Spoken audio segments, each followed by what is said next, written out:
Thank you for your pledge on Patreon. Carl P. Lewis. Hey, yo, Flip. Yo. I'm going to put you on to some fire, man. They got this new beard wash company. They got the lotion and the everything. What's their name? They got a recovery room. What's the name? Maestro's Classic. G-Money's up front. I'll put you on. I've been put you on the Maestro's, sure? man. You forgot the way I brought you? You forgot where I brought you up there? Oh, man. You forgot about Ghost? All right. What's his name? Ghost, you know again? He cool, man. Yeah. Ghost is cool, man. Yo, make sure you get your Maestro's Classic beard care products today at Target, CVS, or go on maestrosclassic.com and use the promo code QueensFlip to get 10% off. 10%, that's it? I thought it was free if you put your...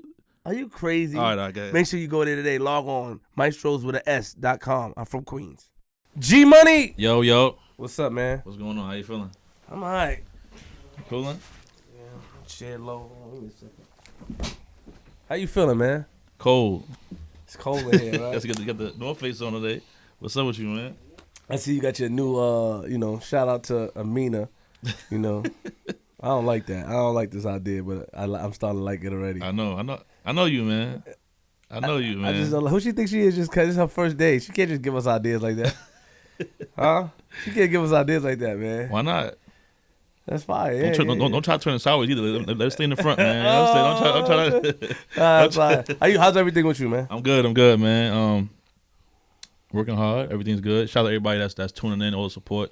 It's definitely, like I always say, it's been real. You know what I'm saying? I've been outside doing these events, and people stop me every event. So I want to say shout out to y'all. Everybody was watching the show, liking and commenting the show, subscribe to the page. You know what I'm saying? It feels good to be outside and get people, you know. You get stopped more than me. Well, you don't really be outside like that. You know what I'm saying? You be low key with it, man.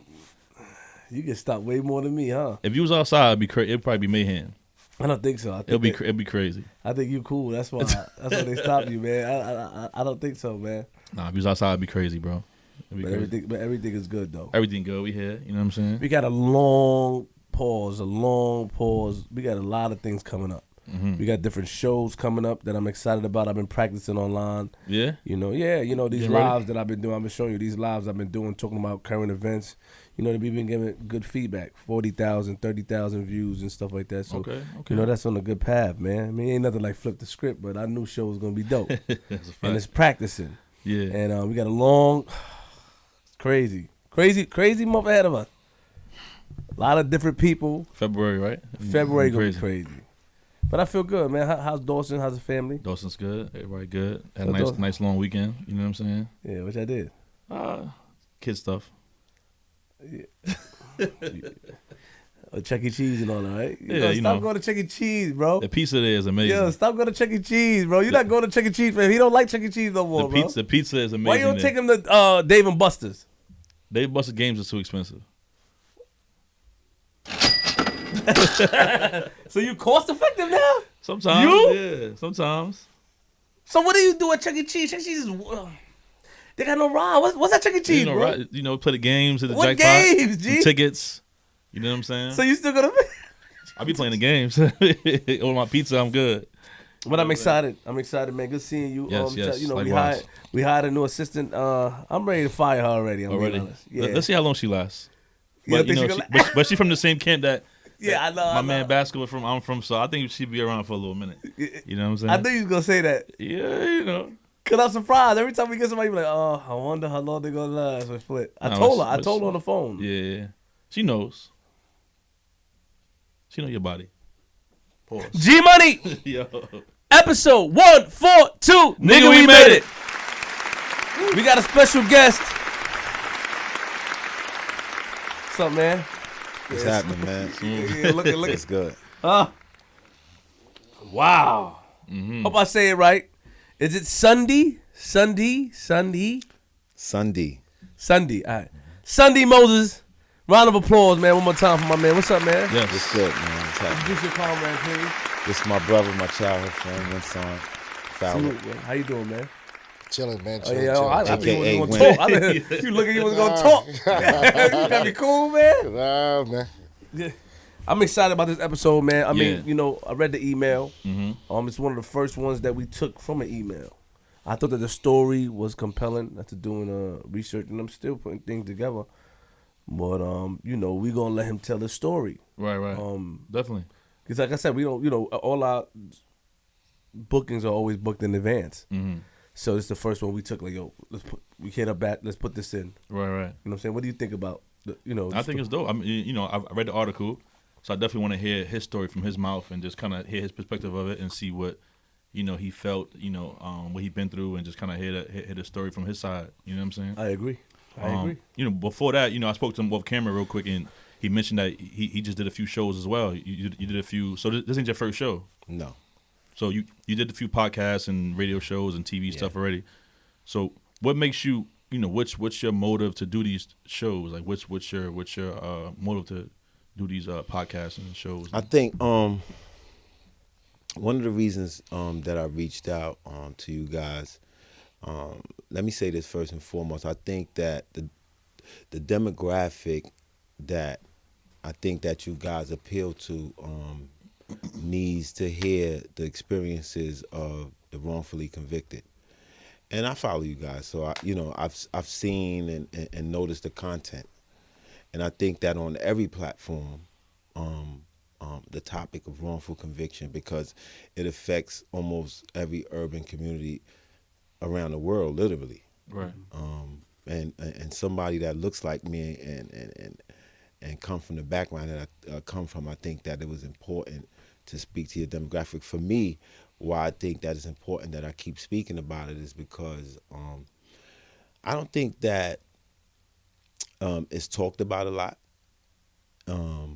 It's just coming to the forefront of our of American society with movies like When They See Us, about the Central Park Five and other things.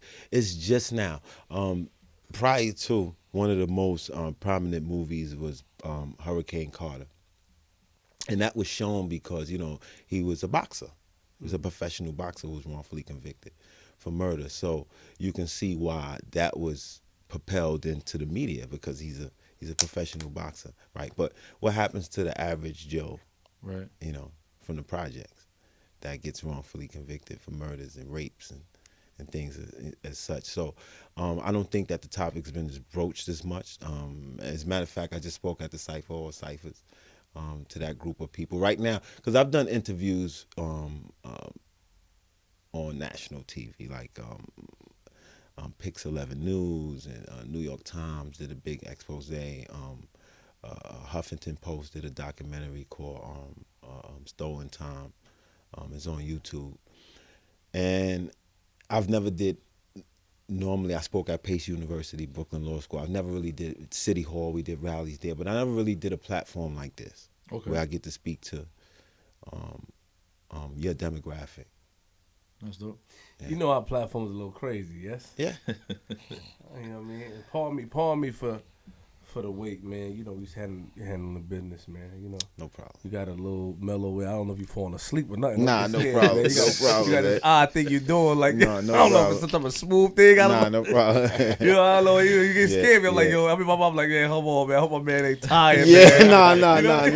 No. That's my personality. A lot of people that know me, I can see smooth. Yeah.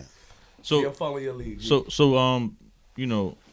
it's 2020 now, and there's a lot of stuff still going on.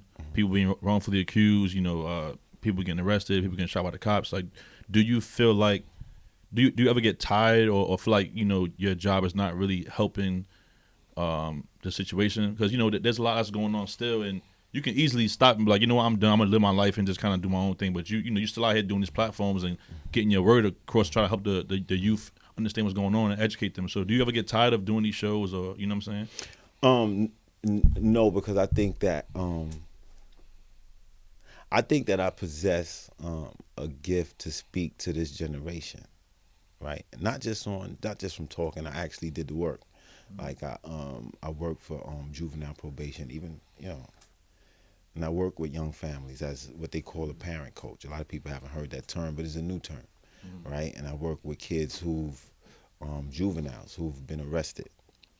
And who's touched the system, and I've seen the way I've communicated with them versus the old guard, so to speak, right? Older people, the way they communicate, because I've been in maximum security prison, and I've been there for a long time, and I've been around you know, everybody, literally, and seen every story and heard about every story. And it took me a while. It took me a while. You know, we speaking about wrongful convictions and how that happened, but that's a big case, right? But then there's a personal story, right? I'm from Fort Greene. I'm from Brooklyn. And I had my own story, personal story growing up, right? But what we talking about here is wrongful conviction. But I've been arrested outside of what I was wrongfully convicted as a juvenile, right? So I have a lot of experience to qualify to speak to older people and definitely the legal community. My aim, that's why we know what happens in our neighborhood. Our demographic knows what happens. I don't have to really, the stuff that I'm saying is not really new to your demographic, right? It's really the legal community and people who can push the button, who I really want to hear the message, right? And that goes for, when I say every community, don't think I'm just saying black, because not all black people understand what we're talking about. My judge was black, my lawyer was black, and my DA was black. Wow. Right? So I That was can't by sit up choice? here and say what the white man did. That was by choice, or that was No. That's just how it was. Yeah, it just felt like that. I had a female black lady judge. My lawyer was a black male, and my DA was a. They had two DAs prosecute my case, but the lead DA was a black man. All right, so let's go back and give us a brief history of who you are growing up. You say you're from Fort Greene. My name is Sundhe Moses. My friends call me Sonny. You know, some people call me Shine. And you know, growing up, my parents are from Liberia, from Africa, Okay. Western Africa. I was born here. I'm the youngest of 8 kids, so I have older brothers and sisters, and we all grew up in the projects, you know. And you know, I was born in '75, so I grew up. You can imagine, you know, 1980. I was 5 years old, and you know, there was a lot of notorious people from my neighborhood. You know, 50 Cent, the original 50 Cent, Killer Ben, Supreme Magnetics, a bunch of people, right? D-Wiz, a bunch of people. And I grew up around them, right? Some of them lived in my building, next to my building, everything. So I grew up seeing a lot and witnessing a lot. And so there came a time where, but I was, you know, a good kid. You know how immigrant parents are. They strict. You know what I'm saying? If you West Indian, you got a West Indian friend or whatever. You know how their parents are. They strict. My parents was no different. I went to Catholic school. I had a good education, something that came in handy later on. I had a good education. But of course, like any kid growing up in a rough neighborhood, you're going to get into your little issues and problems and stuff like that. And I did, you know, I did. But then there came a time where, specific to this situation, where guys from my neighborhood, you remember the Source Award? Back in, I don't know how old you guys are, but back in 1995, you know, the East Coast, West Coast, yeah, beef and all that, yeah. The Source magazine held their first award show in New York City.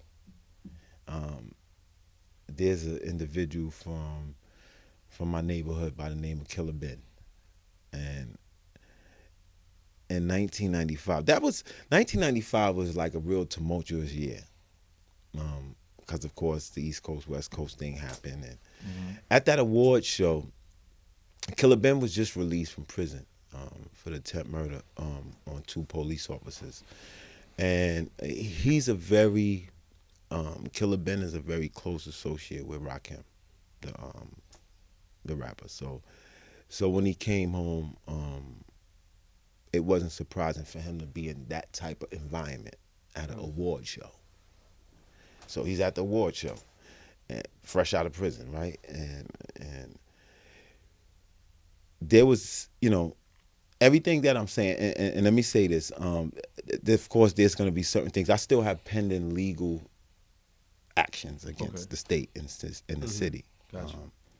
So there's certain things that I wouldn't be able to get into in detail, but I'm definitely going to give you an overview of everything that happened.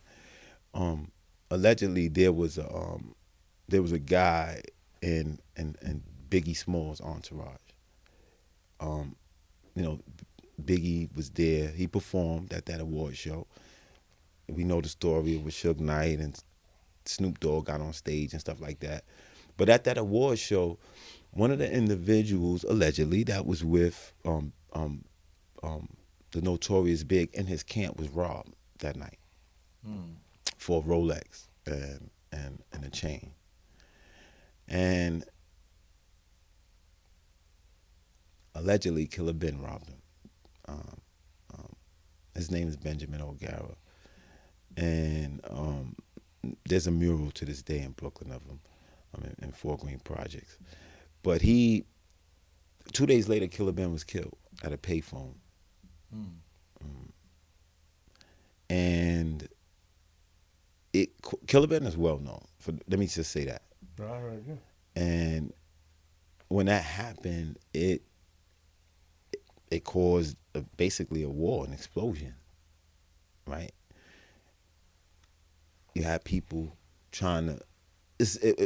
had people just trying to get revenge because of it, and it was a frenzy. But hold on, sorry. Okay. Back in those days, there wasn't really cameras on the corner. No. So there was speculation. I mean, who you getting revenge on? And you could be careful with your words. I'm just saying, who did people know who did it? So you're saying it was assumed? It was assumed because of the Rolex situation. Yes. Got it. It was.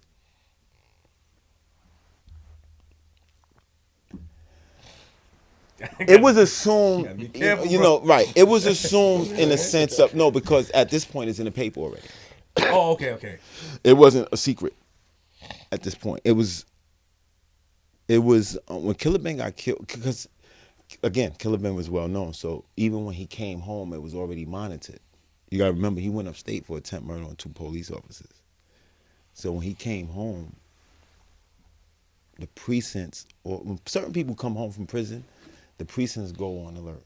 Mm-hmm. They put parole on alert. They put, because they feel you a certain threat to the community. Of course. So they know when he came home, right? And they kind of followed. It happened sort of quick. He wasn't home that long when all of this transpired. So he got killed at a payphone, and so it was a big thing. It wasn't like a small thing. The retaliation, everything was documented. It was a lot of people that was killed and shot after that. On one particular shooting, 5 people were shot. There was 4 people and a little girl named Shimon Johnson, 4-year-old girl by the name of, she rest in peace, a 4-year-old girl by the name of Shimon Johnson was shot and killed in Brownsville, Brooklyn.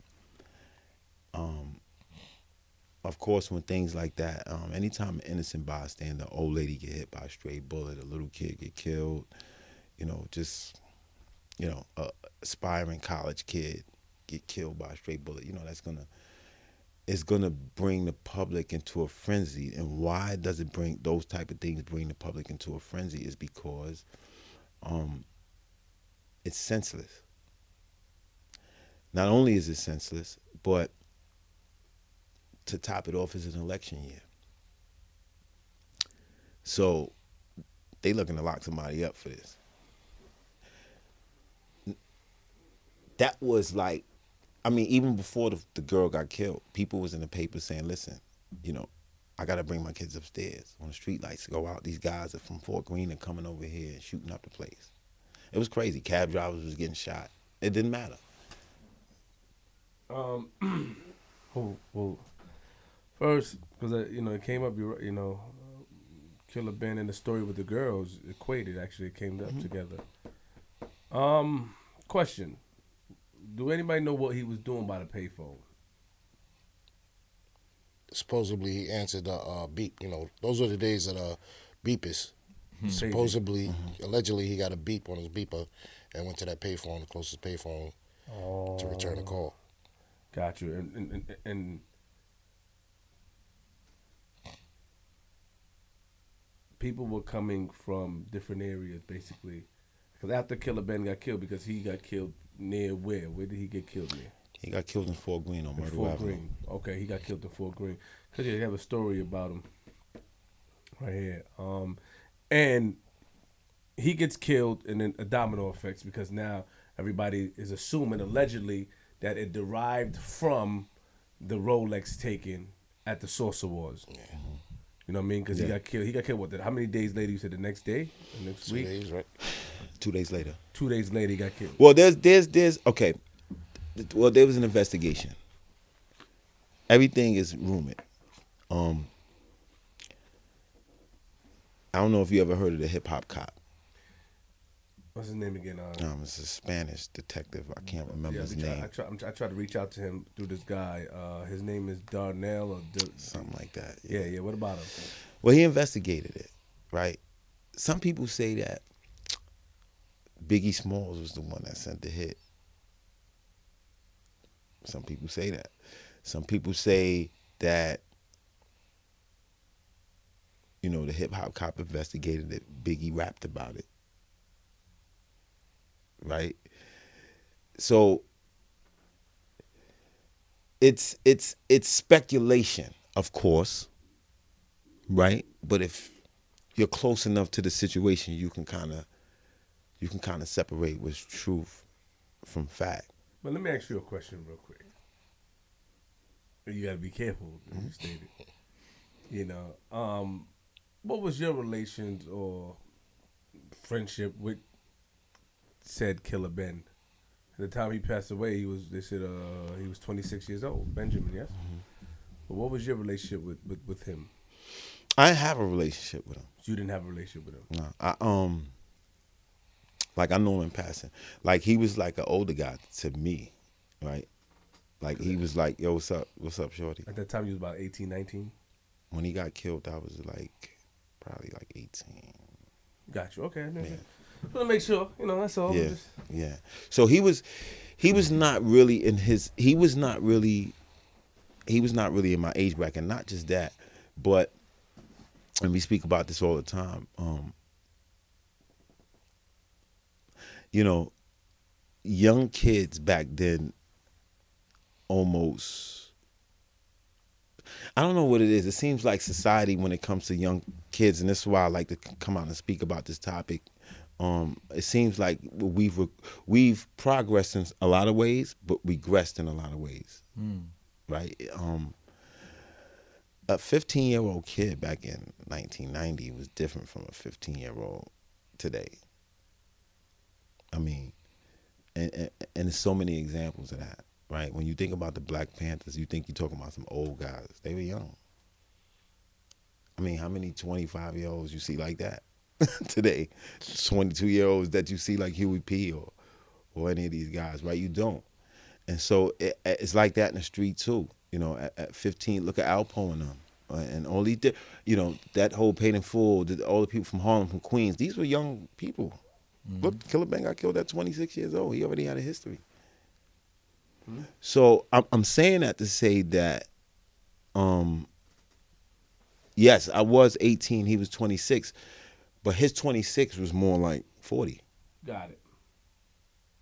I was advanced for 18, but for that time period, right? Not now, right? We wasn't into playing games, Xbox, like that wasn't my teenage years, right? Mm-hmm. I got locked up at 16 for a gun. So before this, right? And this is why being in that life, it's funny because when you think about wrongful conviction, you might think about, which I was a good kid, but again, I grew up in the projects, right? I had certain influences, so it was more than just one side to me.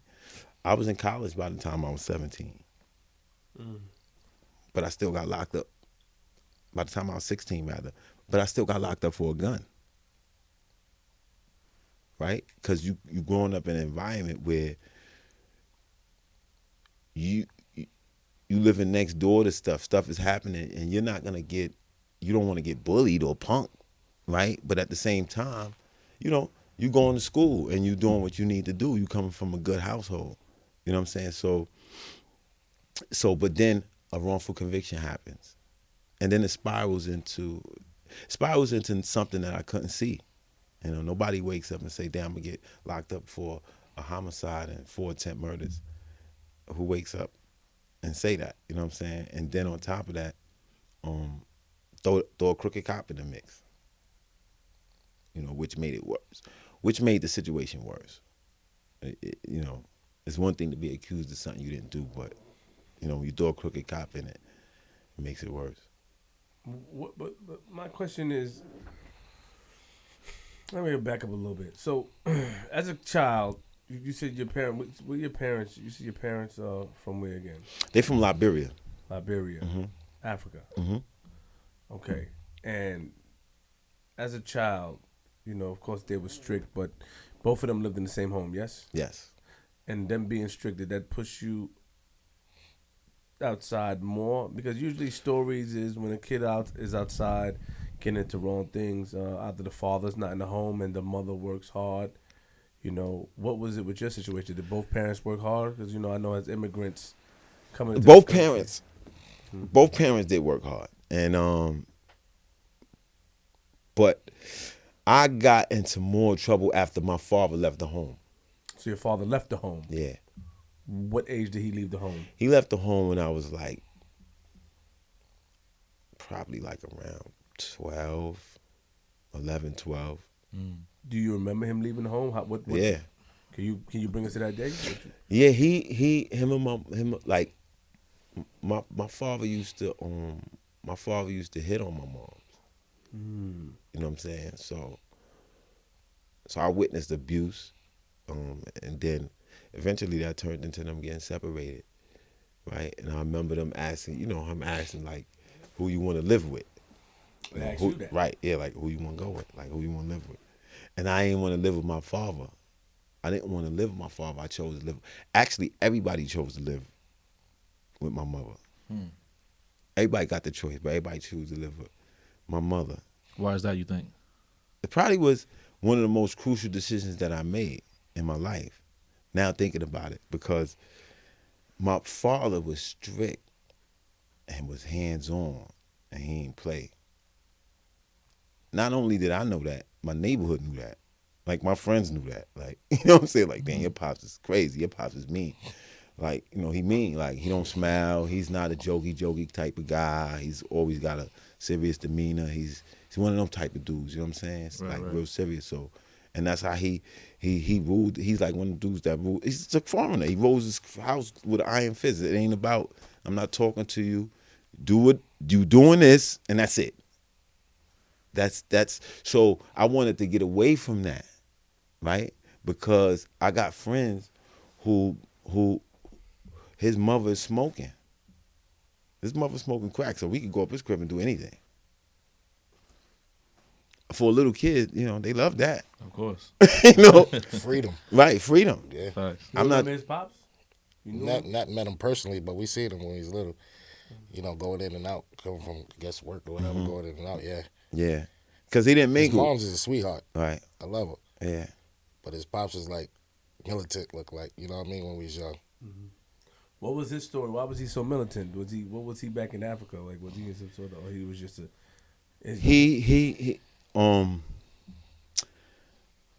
Where my parents was from in Africa, they're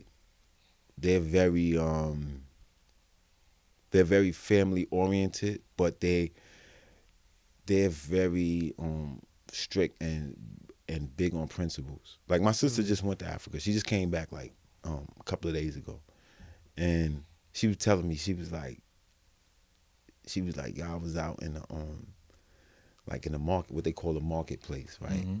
For us, it'd be downtown, any place downtown with shopping areas and stuff. But over there, they call it the marketplace, right? So she's like, I'm at the marketplace. They sell everything there. And it's crowded, a lot of people. And she said a guy got caught stealing. And my sister said, I felt so sorry for him. Because, that's you can't do that over there. Not and get caught. right? And so think about the mentality of my pop. This is how he raised, right? Like it wasn't like one or two people. She's like, yo, they was beating him crazy. And it's not one or two people. It's everybody, ladies, men, old people, young people, kids, all that. Like you just can't do that over there. He got caught stealing the phone, she said.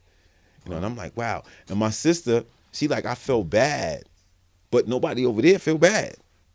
She just has an American, my sister, even though she was born there, she came over here as a baby, so she has an American mentality. That's why she's like, I feel bad. Right. But they don't feel bad over there. You're not supposed to be doing that. Of course. Period. Of course. So. So what's next for you now? Pops moves out. My father moves out. Make a big decision. You stay home with mom. Or do y'all stay with mom? Yeah, pardon. All of us stayed with my mother, and I think that's where a little bit of ties started to loosen up. Because of what a man brings to the table. A man brings discipline and structure to the table, and once they leave, that's kind of lost. Right. And with that, how one person can manage 8 people. Wait, it was 8 of y'all? Uh-huh. You said that earlier? Yeah. Wow. Yeah, that's a lot. That's a lot. Right. So that's hard to manage, and I'm the youngest. So I started getting into the street. You know what I mean? But the one thing that my pops did, he always emphasized education. Right. So although I was getting into the street, I never lacked off in school. It's fortunate for me. Because when I got locked up, when I got accused for the murder, listen, to get out of prison it's gonna take brains. I don't care how tough you are. I don't care how much money you have. It's rich people in jail. People think, I get money, I can get good resume. So that means that you would think that everybody in prison is in prison broke. There are people in prison with money and still can't get out. Money didn't help them. Right? There's people in the feds in the state with plenty of money and they can't get out of jail. Because evidence is evidence. Yeah, facts. Jury find you guilty with you. That's it. If you can't bribe them, you're going to jail. So I mean that's simple, but people think that money equates to freedom. And it's not always about that. Knowledge equates to freedom. Right. So now you start going outside. Like who were some of your first influences that make you start doing some bad things and make bad decisions? Was it some of your siblings that were doing things you followed, or some of your friends in school? Yeah, my friends. Listen, my whole projects. To be honest with you, I'm not even going. Like my whole projects. Like Fort Greene was brutal back in the '80s. Like that was brutal. It was brutal, and a lot of people got killed from there. A lot of people got murdered, and a lot of people went to jail, and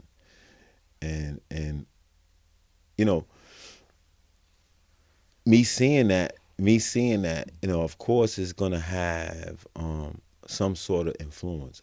The good part about it was that with the education, I was able to see certain things that probably is the reason why I don't have natural life or dead right now. I'm able to speak to you right now. Like I just didn't cross certain lines. You know what I'm saying? There's people that got caught up in drugs. There's people that got caught up in a lot of stuff. You know what I mean? Like the robbery life, run around, got caught up in that. And it turned out bad for them. A lot of my friends is dead. Like I did 18 and a half years. Like 98% of my friends that was there when I got locked up is not there anymore. Jesus.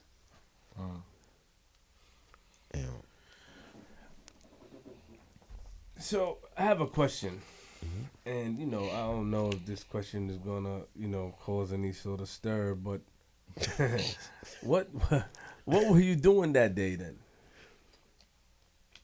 Were you in The that day he was killed? No, the day the girl got shot.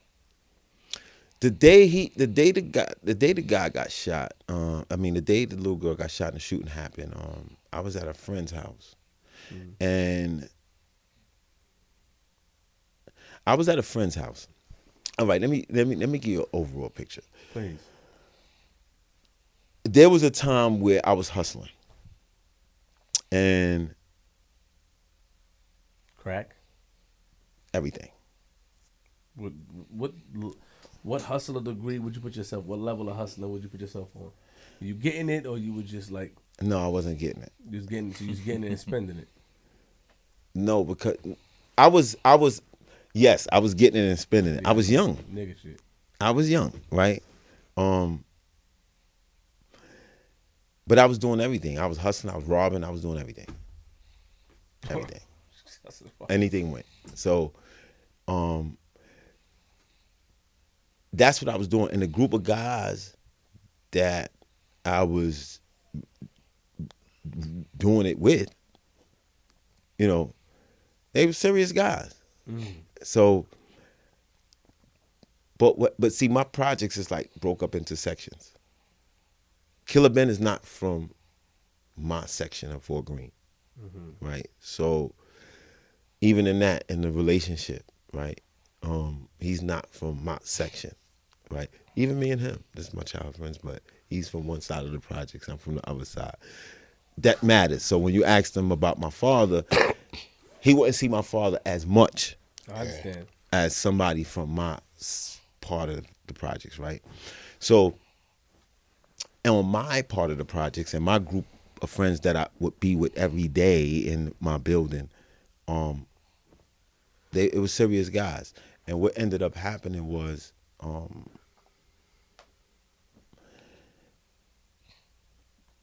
everybody was kind of cool. Killer Ben ended up coming home, and he was cool with guys I was like one of the older dudes too. So he came home and he was cool with affiliates of mine, not me. I'm not.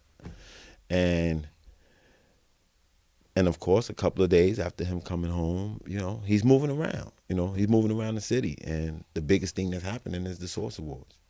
And because I'm doing what I'm doing, it was kind of like nobody couldn't like hustle except for my group of friends. Nobody couldn't hustle on my side of the projects except my group of friends. And when this happened with Killer Ben, there was a guy from my neighborhood who, he was just into a lot of stuff. He was being extorted. He had a lot of beef. He had a lot of pressure on him. Another dealer. So when this took place, this dealer decided to go to homicide detectives and tell them that I'm the one that went out there and did the shooting. That's how I got involved. Because you was at a friend's house. Well, at a friend's house, that was the day it actually happened, right? But what I was just explaining to you was the whole atmosphere and what led up to that day. I see what you're saying. Right? What led all the way up into that day. And why this guy, now this is a guy that I grew up with too, who I know, that went and told detectives that I was the one that went out there and did the shooting. And detectives, again, they have a lot of pressure on them. They it's on TV. They looking to lock somebody up. A 4-year-old girl was murdered in cold blood. So they're looking to lock somebody up, and somebody is going to get locked up. It's just a matter of who. So when this kid said my name, that was like, you was extorting him? I wasn't extorting him. There was. Man, stop acting like, come on, man. No, I wasn't extorting. You a good guy, but no, I really am. I wasn't extorting him. But again, right? Check this out. Here's the reality of the situation. If you're living in a rough neighborhood, you can't get away from anything. True. You really can't, right? So if my friend there's a guy I know that's extorting you. But so what? I don't have anything to do with that. Right? There's a million people doing things. What matters is what I'm doing. I'm on my business, right? I'm not getting proceeds from it. Nothing. But not everybody feels like that. Some people feel as though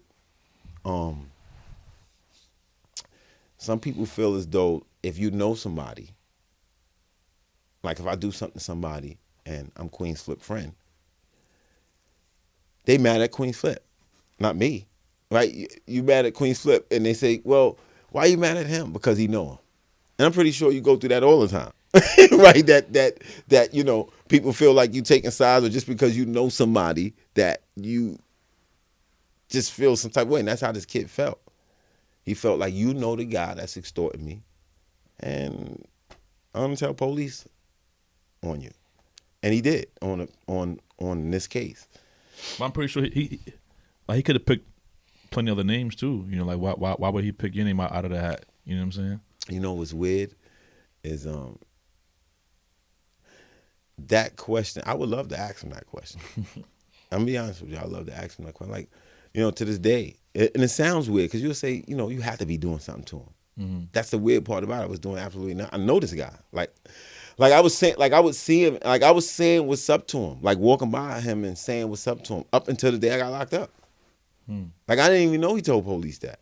I'm walking by him saying what's up to him and everything. I didn't even know we had an issue. Wow. Is he home?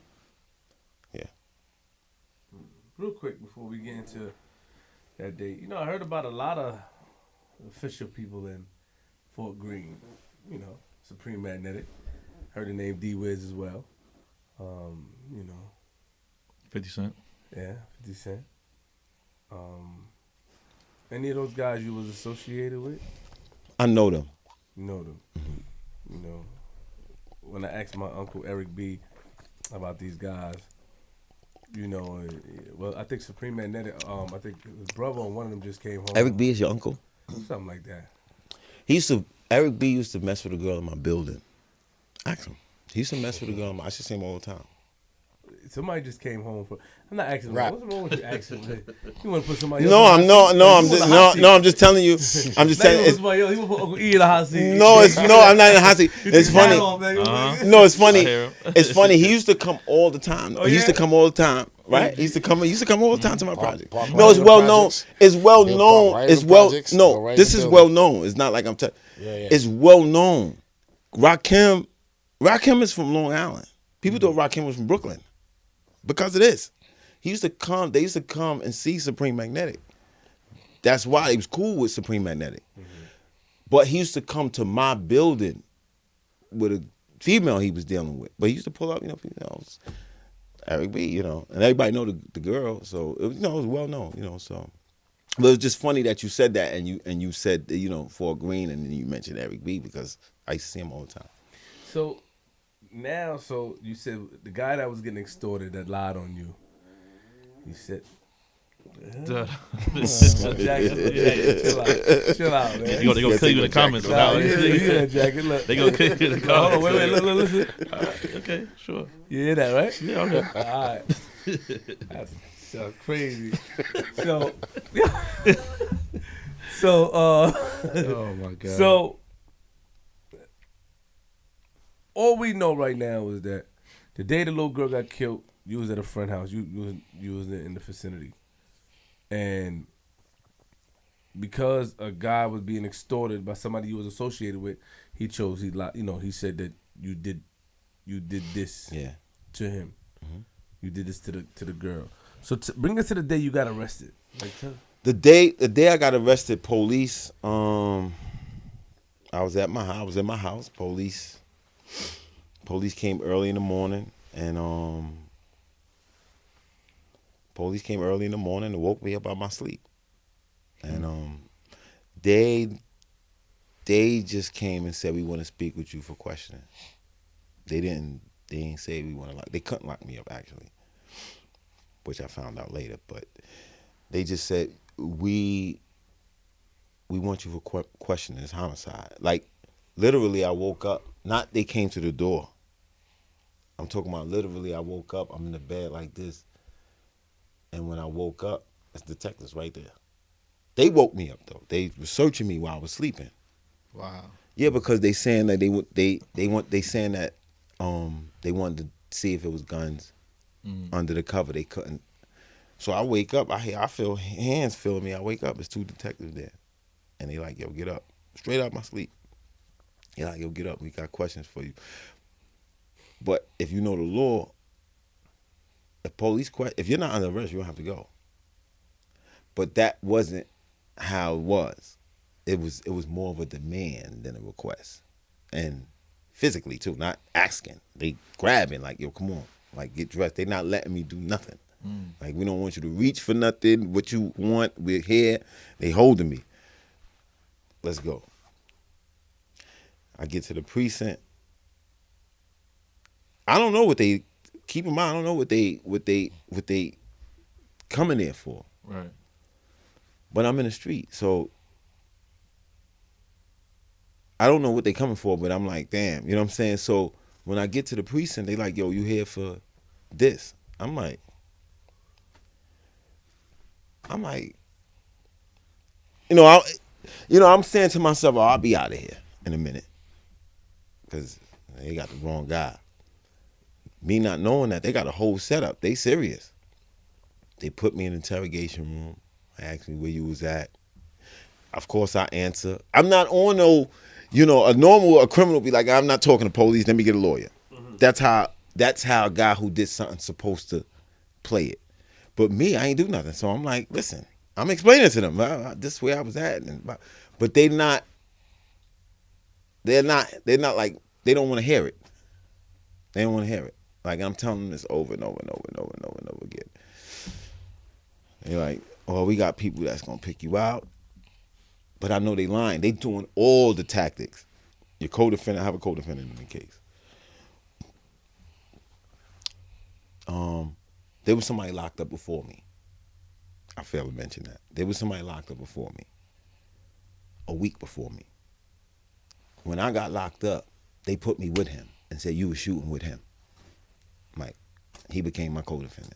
Did y'all know each other? We knew each other. Okay. But we was not together on no time when this happened. So he said, because he's another guy from my projects. So they know the shooters is from Fort Greene. They just don't know who. Yeah. But my co-defendant, he got locked up the same day of the shooting because he shot himself. Yes. He got locked up in the hospital. The witnesses, some of the witnesses said one of the individuals that was shooting limped away. It's a 911 report. So he got locked up in the hospital the same day with a self-inflicted gunshot wound. I got locked up a week later, and they said I was with him shooting because of this kid. So now I'm telling them where I was at. They're not listening. They so hot because they want a bust. This is a big case, and they testified at my trial. Said we had a lot of pressure on us. Like, they wanted, it's election time. Wait, so real quick, I'm not 100% sure how all this stuff goes, so pardon me, but I'm trying to figure out, for him just dropping your name, they can get off of him and come take you up because of what he said. Like, well, and like Flip said earlier, there's no cameras back then. There's nothing. So, I understand you saying now the co-defendant was limping. So that, to me, that makes a little more sense. Mm-hmm. You know what I'm saying? Yeah. So I get that. Okay, cool. He's limping. He got shot. All right, let's put it together. But for you, there's no story that lines up to it being you. So why didn't they keep him instead of you? You know what I'm saying? Like, what made them believe his word is what I'm trying to get at. Well, because what we found out was he's an informant. Oh. Okay. That's one. Got it. Two, the police they needed an arrest. They needed an arrest. They didn't care. It wasn't personal to me. It wasn't like, oh, we want to lock this kid up. Okay, so it makes more sense. He was an informant, so he probably told on people before. Oh yeah. And then so that they trust his word. So if he says, yo, it was him, they're gonna come get you. Right. All right. So, gotcha. But What happened is this. A little bit of the law. That's hearsay. Mm-hmm. A judge, whenever police comes to your house or arrest you, they have to get a warrant, especially when they come into your house, right? A judge is not really gonna sign a warrant just on somebody saying. In the feds, that might fly, but not in the state. In the state, you need what they call corroborating evidence. So they couldn't get a warrant. So this is why they knocked on my door, and my sister opened the door. Didn't let them in, but they barged in and then lied, right? But they barged in, but they couldn't get a warrant. That's why they never put handcuffs on me. But they basically had me, like literally, like physically had me like this, like walking me to the car, right? But they didn't put handcuffs on me. And that became, that's a good question that you asked, because that became a point of argument in my trial, right? Because a lot of things come into play when an arrest happens, or if you feel you're not in custody, because police can't question you about certain things, because they'll ask you, like your Miranda warnings. Miranda warnings is you have the right to remain silent, blah blah blah. In order for Miranda warnings to apply, you gotta be arrested. But then guess what? Ask yourself, what do they consider an arrest? Is an arrest simply that you got handcuffs on you? An arrest is when you're not free to move. Doesn't matter if you have handcuffs. If you're not free to go or leave a room, you're under arrest, right? And so that was a point of argument, because they was lying. They said, we never put handcuffs on him. He wasn't under arrest. But in all actuality, I was under arrest because I wasn't free to leave. But they believed them over that. Over my word, they gonna believe them. Of course. So that's how that went. And then I'm on Rikers Island. But the whole time, you got to think how innocent person thinks, especially when you're young. You believe in the system. Even if you're in the street, you believe in the system. Because growing up, your parents always tell you, if you ain't did nothing, you ain't got nothing to worry about. Right.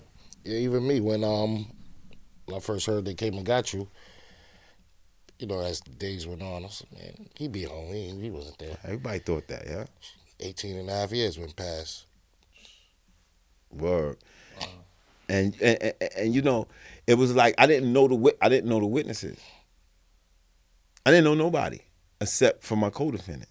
Right. Right? And he ain't saying I'm not with him. He not saying I wasn't with him. Wow. And to be honest with you, I ain't ask him neither. Because we in the street, right? You still outside. Got you. So I knew what it was kind of like hitting for when it came to that, although I'm innocent, right? But at the same time, it's not my job to do that. I'm not the police. You are. So you do your investigation. Whatever you come up with, that's what you come up with, right? I'm not going to help you, but whatever you come up with, I didn't do it, though. You understand what I'm saying? And I wasn't there to say he did it. It's tough. Right? He did it. He did it, though. Because he shot him, so he had a gun. He did it. I could say that. This came out in court and everything. Like, he came and admitted to it and all that. He did it. You understand what I'm saying? But at the time, he only recently came out and said that. And he can't you can't retry him because double jeopardy. He beat his case at trial. So, What? yeah. The guy who really did it beat it. So wait, all right. And the other guy, they said it was 3 people, but they saying me and this kid was the shooter. The other one they saying was the driver. I understand. So you in there, they put y'all together. Walk us through what's going on, because you said that you were forced. Now, you always declared your innocence in this situation. So, because when I read the story, there's a certain detective. Was this detective at your home? Or the detective was there at the precinct. The detective that everybody. He came to my house and he was at the precinct. That same detective. The same detective. What's his name again? Detective Louis Garcella. Louis Garcella. Scarcella, yeah. Scarcella. So let's go into a little deeper. So they put you two together, right? You with this guy. He's not saying you ain't do it, Right. So y'all in the cell. He not even saying y'all in the cell together. Y'all in the same room. We on Rikers Island. We on Rikers Island in the same building. C-73. He not saying nothing. He ain't saying nothing. Shit. He's not saying anything. Did you have a conversation? We had a conversation. The only thing I asked him was, who was with you? See, because you got to remember, I'm not thinking, let's go back a little bit. Remember I told you that when you threw the crooked cop in it made the situation worse. Yeah. Let me clarify that for you. At first, I was thinking the police made a mistake and locked the wrong person up. Got it. A mistake is different from setting up. As time went on, I started finding out that this wasn't a mistake, that they intentionally pinned this crime on me. Because now I'm asking my co-defendant, yo, the guy who you were shooting with, that guy's a mystery to this day. To this day. The guy who they said was me, he's a mystery to this day. I'm asking my co-defendant, the guy that was with you, check this out though, because my co-defendant, it's funny, my co-defendant don't even know him. I'm going to tell you how this happened. Something happens, a call is made. I know this person, but y'all two don't know each other. Because I brought him to the table, and I brought him to the table. But y'all two don't know each other. And y'all two the one that's shooting. I'm driving. You understand? Mm-hmm. So I'm asking my co-defendant, the guy who you was with, is he dark skinned? My co-defendant is light skin, fair skin. So I'm like, yo, is he dark skinned? He like, no, he my complexion. So I'm like, hold up, that's not normal. You can't, I'm black, I'm dark skinned. You can't mistake light for dark, right? And then I'm looking at the description on the 911 report. Like everything is saying light, light. How you go from light to dark? Like this, they was asking this in court. The judge was asking the witnesses, like, how did? Because they're not gonna let you just say somebody. We duking it out. They asking questions like y'all asking. Right. Well, how did the shooter look? Where was the shooter positioned at? Where were y'all at? Was the street lights on? What time it was? They asking them every single thing, right? And they can't really. This is why when I get to trial, they asked two of the witnesses, which was a girl and a guy, and they asked them, "Do you see the guy in courtroom right now?" Because you have to when you go to trial, the witness has to identify the perpetrator in court while you're on the stand. You can't get around that. Like they'll ask the witness, "Do you see the person in court today that was shooting in front of 1750 Prospect Place on August 27, 1995?" The witness has to say yes, he's sitting right there and point at you like that. That happens at every trial. They asked both of the witnesses that very same question, and they never could point me out. Remember, the only time you get to see who's testifying against you or who's telling on you is at trial. I never seen these people a day in my life till I got to trial. So remember, I'm being accused. So I'm adamant. I'm like, I'm going to trial. I want to see who's saying I did something. Like I wasn't even in the area. And never been, I don't even know these people. That's how I'm on it. I'm like, I'm going to trial. It wasn't no copping out, no nothing. I'm going to trial because I want to see this. And exactly what happened. I said, I know nobody can be able to look at my face and say I did something that I didn't do. And that's what they did. They looked at me and they said no. But the DA, you got to remember, from the time the crime happened August 27, 1995. I went to trial in 1997. So I sat on Rikers Island down there 2 years, right? Keep in mind, it's not like I'm sitting on Rikers Island and I'm in and I'm in a fucking, excuse me, I'm in a resort. Right. I'm on Rikers Island. Guys is getting cut. There's fights. All type of stuff happening while I'm wrongfully accused. Reason why I'm playing that because I want to give you the experience of it not just being you're wrongfully accused and you locked up, Right. right? You still got to survive on Rikers Island. Mm-hmm. So while I'm going through that, I'm still fighting this case. And the dude, the girl and the guy, they couldn't pick me out at trial. But the DA, he covered that up by saying, listen, these witnesses picked them out in the lineup. The only reason why they're not picking them at trial right now because the lapse in time. They don't remember no more. And the jury bought it. See, everything, and it didn't look close at a lot of other stuff, right? Like they said, I confessed to the crime. I don't know if you read that, I read right? that, yeah. Okay, but if I've confessed to a crime, they said I confessed to the crime. And that was one of the damning pieces of evidence that they had, right? But there was no recording or taping of it, even though they had one available. Like, they admitted that on the stand. Like, yeah, we had a tape. So you didn't ask him. And then he asked him, my lawyer, like, so if he was, because you got to remember, they can't say we beat him up in the precinct.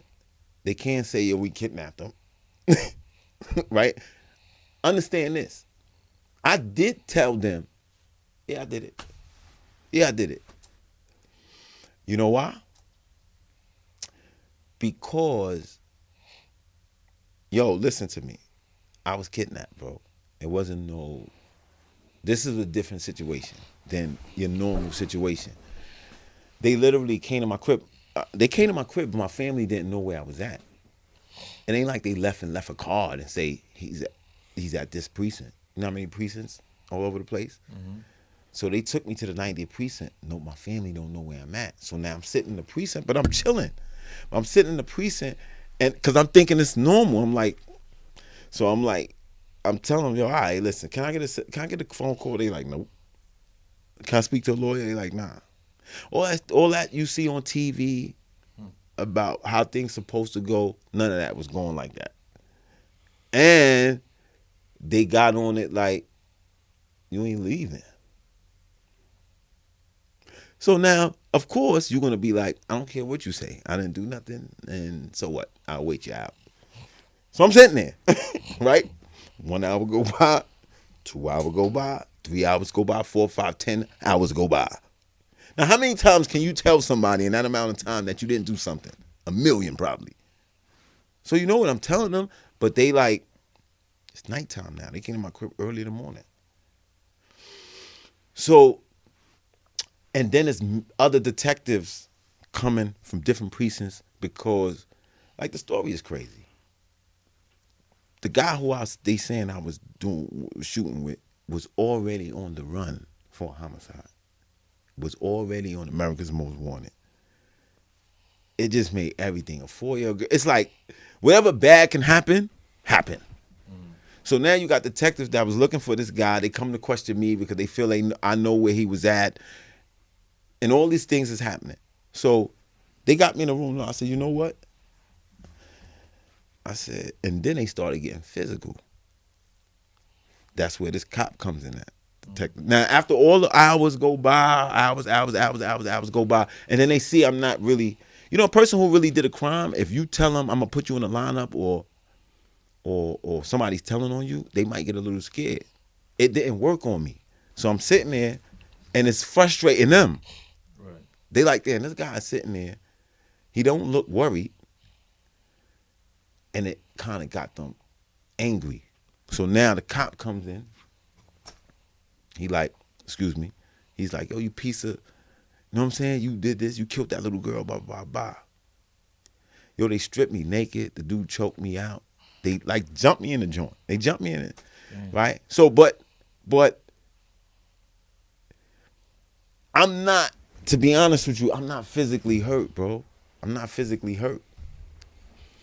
But the indications is scary because they is kind of on it like,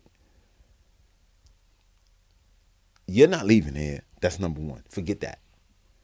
And number two, I don't think you want to see where this is going. So it became more than just an arrest. If it was just an arrest, I wouldn't care because I know I ain't do it. I don't care. But now they acting like the police that had, what's the dude that got, they had in the precinct, they stuck the plunger and tied him out. Now I'm feeling like him. I'm serious. Now, you probably don't hear this. You don't hear this type of stuff a lot. You don't hear when you got crooked cops doing things other than arresting. Right? They had a guy like that in Chicago. There's a big case in Chicago where a guy was wrongfully convicted, a lot of people. But he was electrocuting people and everything. He's taking people to the precinct, electrocuting them, beating them, torturing them, doing all type of stuff. So but you don't hear this a lot because, again, the topic of wrongful conviction don't get broached enough. But that's how they got me in the precinct. So I'm like, hold up. The first thing is survival tactic. All right, later for that. You can't scare me with jail, especially with something that I know I didn't do.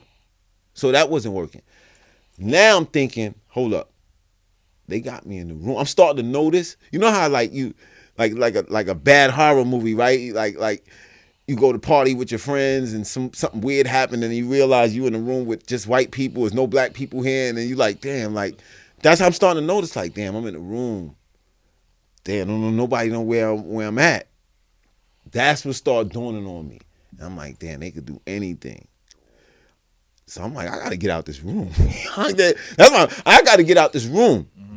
But I don't know the law. Now remember, I'm young. I don't know the law. He was like 18 at the time, right? Or, yeah. 18, so 18. I don't know if you tell police something, they go to the moon with it. They don't even care. They take the police word like it's gold. I don't know this though. So I'm like, all right, yeah, I did it. They like, oh yeah, you did it? All right, let me call the DA in here. But they try to get a DA to come in there and record me saying that.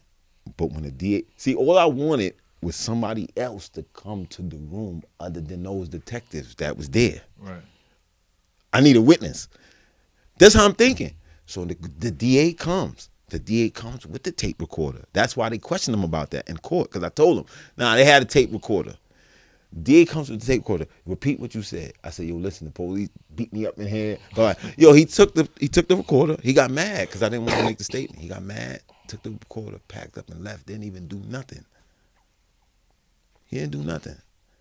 And they just left him like a ghost. They like made it like he never even came to the precinct. Like they forced the whole story. And then, so now they saying, but the only problem is two statements. It's one saying what I told you is true. Is one statement saying that I was at my friend's house when the crime happened. And then there's another statement saying that he confessed to the crime.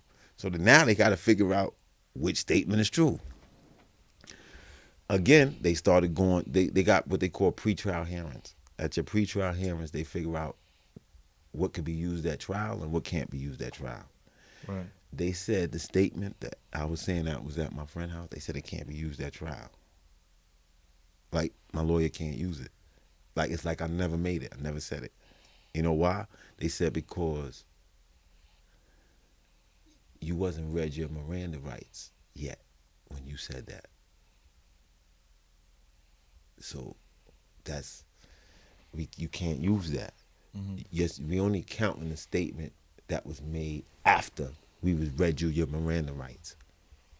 So they took out the statement that was saying I wasn't doing it and used this statement. And went to trial with that. And they would say, oh, yo, he confessed to the crime. The only difference is I testified at my trial. And I got to say, oh, nah, that's a lie. That's this, that's that.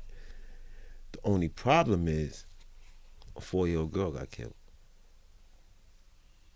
So it's mad. Come on. Like, think about when you watch the news. Take me out of it. Mm-hmm. Think about when you sitting in your house, you watch the news, and they lock up like 2 teenage kids for raping a girl or doing something foul, right? What are the comments that you say? He going to jail forever. Fact. Little bastard. Look at him. Stupid. Like, you make these comments. Right. So what do you think they were saying? What do you think the public was saying? It was over. 4-year-old girl. Like, these stupid little guys, right? Out here shooting, shot that little 4-year-old girl, that little pretty girl. Like, the pretty, you see it, he looking at it, you know. So, it was public outrage. Right? It was public outrage. So, they wanted somebody to go down for it. So, it was easily to take a black kid from the hood and say that he confessed to a crime and that. Right. And so, it took me 2 weeks to pick a jury. That's long for jury. People put jury one day. People ain't want to sit on the case. People like, yo, I got kids. I'm not sitting on the case. I'm finding them guilty. Really? Yeah, they wasn't even trying to hear it. Automatically, yo, you a child, you a murderer. I'm telling you, that's how they pumped they pumped it like a bunch of wild young kids was shooting, and then end up shooting 5 people and killing a 4-year-old girl. So now you on trial, right? First of all, how you got out the? If he packed up, how did they beat you up more, or they just sent you back to the island? No, they To the island, I mean. Right, they sent me to Brooklyn House. Mm-hmm. After they locked me up, they called the media. So when they want to do the perp walk because they want to show that they locked somebody up for this case. So the media was out. I walked out, people screaming, child killer, you going to jail, you ain't never coming home, blah, blah, blah. I leave. But my mindset, I'm not even paying no mind to that. I'm so naive to the system that even with all of this, I'm like, they gonna figure it out. You know what I'm saying? They making a mistake. Like, they gonna figure it out. Because I believe in the system. Let me tell you something. Criminals, even people, they believe, at the end of the day, no one thinks they're gonna ever get convicted for something they didn't do. Mm-hmm. If anybody thinks about the system, it's always gonna be for something they did do. No one will ever, even a criminal, won't think that they ever get locked up for something they didn't do. And then when you do get locked up, in my case, I have a co-defendant. It's not like me by myself, where someone who's gonna step up and take that. Who's gonna step up and say, I'm gonna step up and get 40 years? Because they was offering me a lot of time. Like a lot, like 63 years. Right? And then keep in mind, again, they got a saying, what can go wrong will go wrong, right? It's just my luck that the day I get locked up, the very same day I get locked up, which was September 1st, 1995, they reinstated the death penalty in New York State. A lot of people don't know that, right? It was outlawed in New York State for a long time. Mm-hmm. And they reinstated it September 1st, 1995. And it didn't stay on the books for long. They took it back out, right? But the police is threatening us. I noticed there was another kid that I was locked up with who was also facing it. He got natural life right now. But it was crazy because the police is threatening me with it. Wow. They like, yo, yeah, you want me the first person. You killed that. They threatening. They want me to. And they didn't care if I lied. They really didn't care if I lied on saying who did it. They know I didn't do it, right? But they got somebody, so they saying, listen, we just gonna pin it on you. Of course, I know I didn't do it. The world didn't. It didn't come out until years later. Because I'm at the trial. The 2 witnesses, they testified. Autopsy guy. They embellished it real good. I testified. They went into my history. And they convicted me not only on a statement but affiliations. Do you know this guy? Do you know that guy? Do you know that guy? And because I simply said that I knew these people, they made me guilty out of it. So the jury found you guilty? A jury found me guilty. What were you sentenced to? I was sentenced to 15 to life. But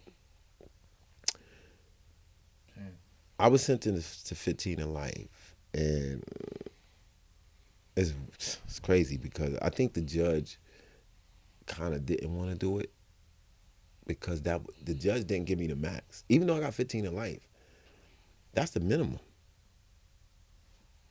That was the minimum. A judge speaks through sentencing.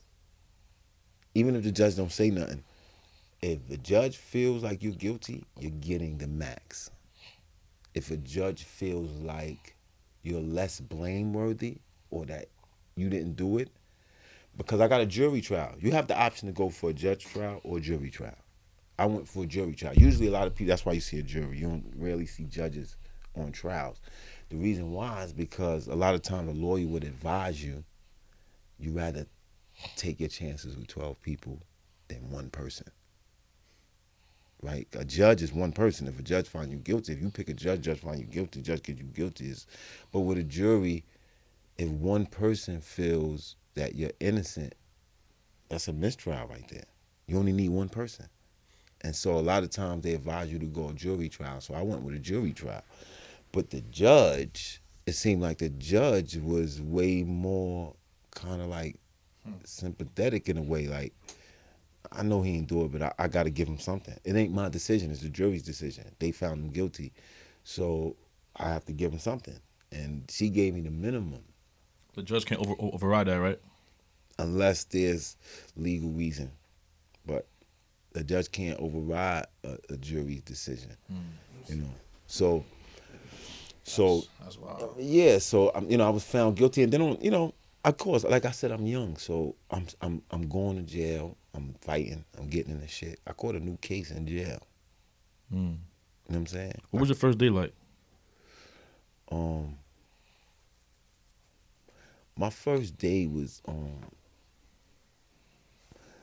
it was let me tell you something. My first day I slept I slept and I was kind of like, it was almost like the Twilight Zone because I'm fresh off the street and it's still not settling in that like you got life. Right. You know what I'm saying? And then remember, I'm on Rikers Island for 2 years, so now I'm about to go up north. You know what I'm saying? I ain't never been up north. So I'm about to go up north now. Now I'm 20. Remember, I was locked up for 2 years. So now I'm 20. They sent me to Elmira, which was my first jail, Elmira Max. And I started my bid. My family was devastated. My mom's caught a stroke. Wow. You know what I'm saying? My mom's caught a stroke. It was crazy. I ain't find out that she caught a stroke. My mom's just so sweet and so protective. She didn't even tell me she had a stroke. Because she thinking that I'm going to be bugging out in jail or it's going whatever. Right. She didn't tell me. It slipped out on a visit 5 years later. Look, let me ask you a question. Was it hard for you on the island in jail? No.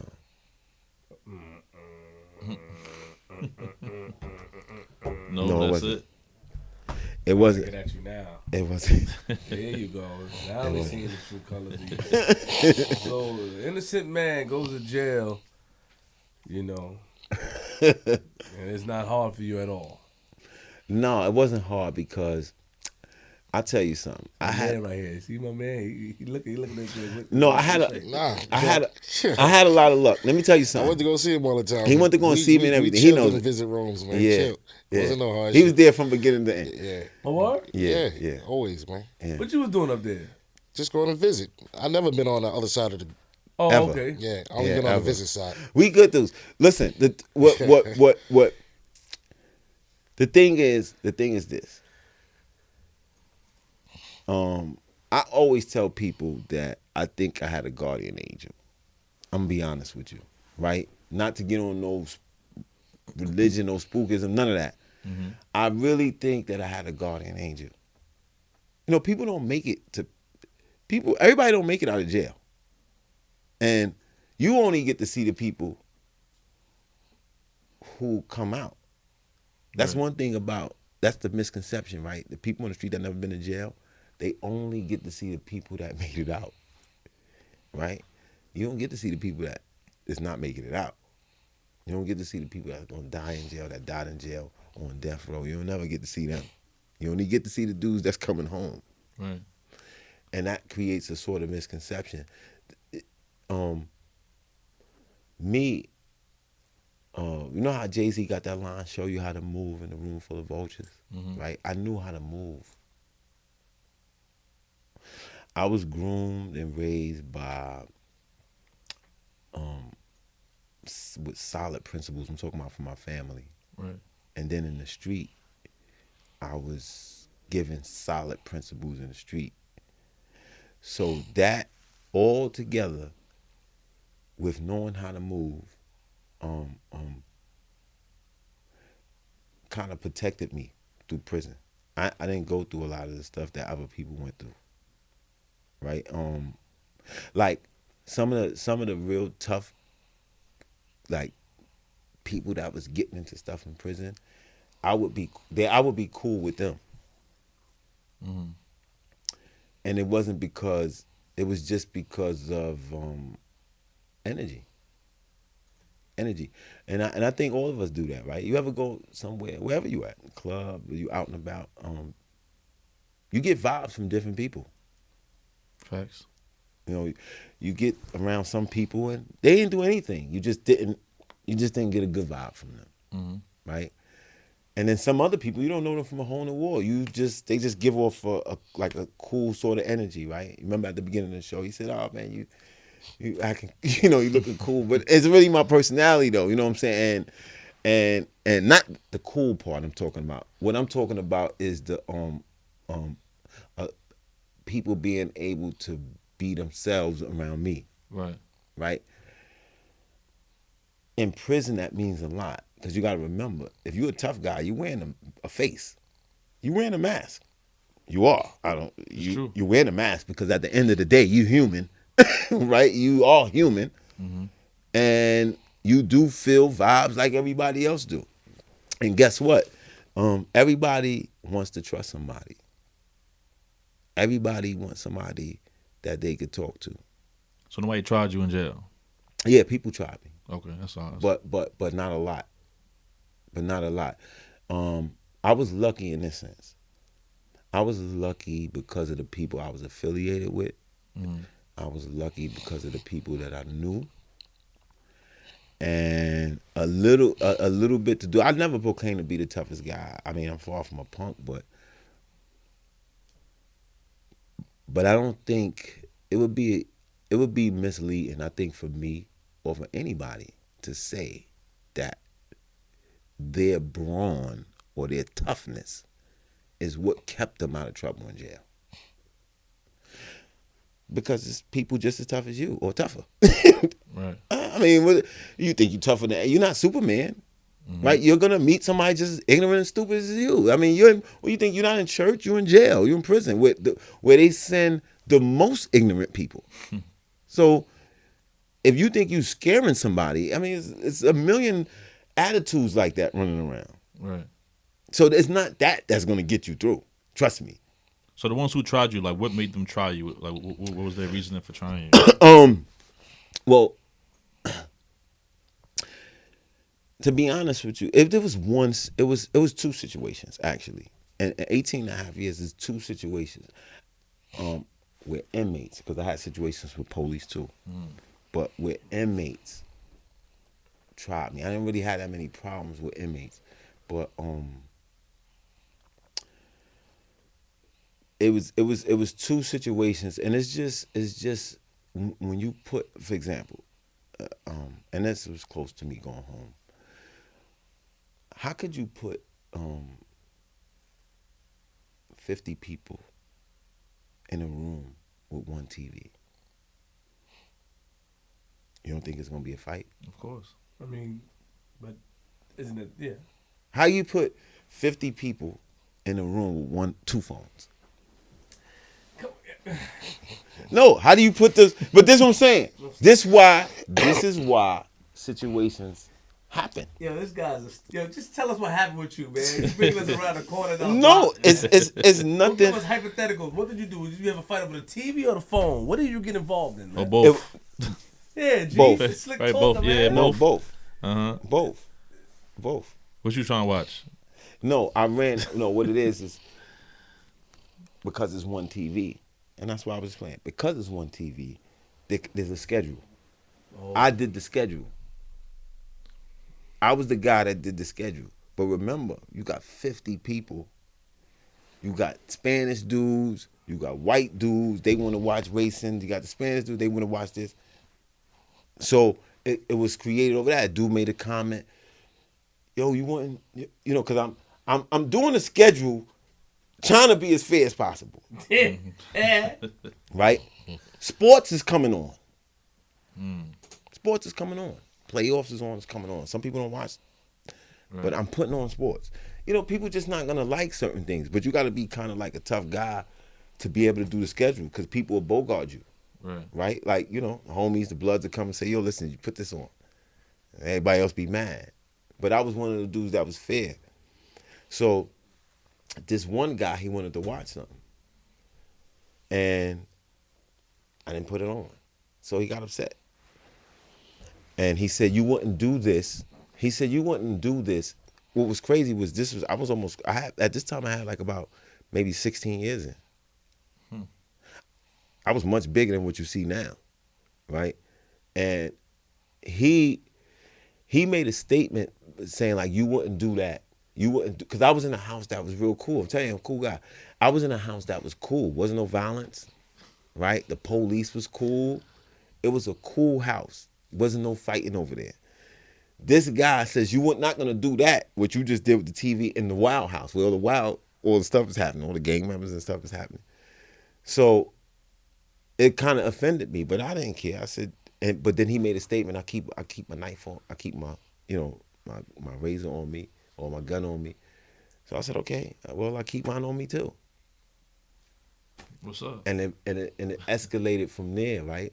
Which I didn't really want it to, right? So I went and got my knife, and I told him, we don't have to scream or discuss anything any further since you feel like that. Just come to the bathroom. And he's seen how serious now I was, and I was serious. Because I'm not selling no wolf tickets. If you come in the bathroom, I'm going to stab you.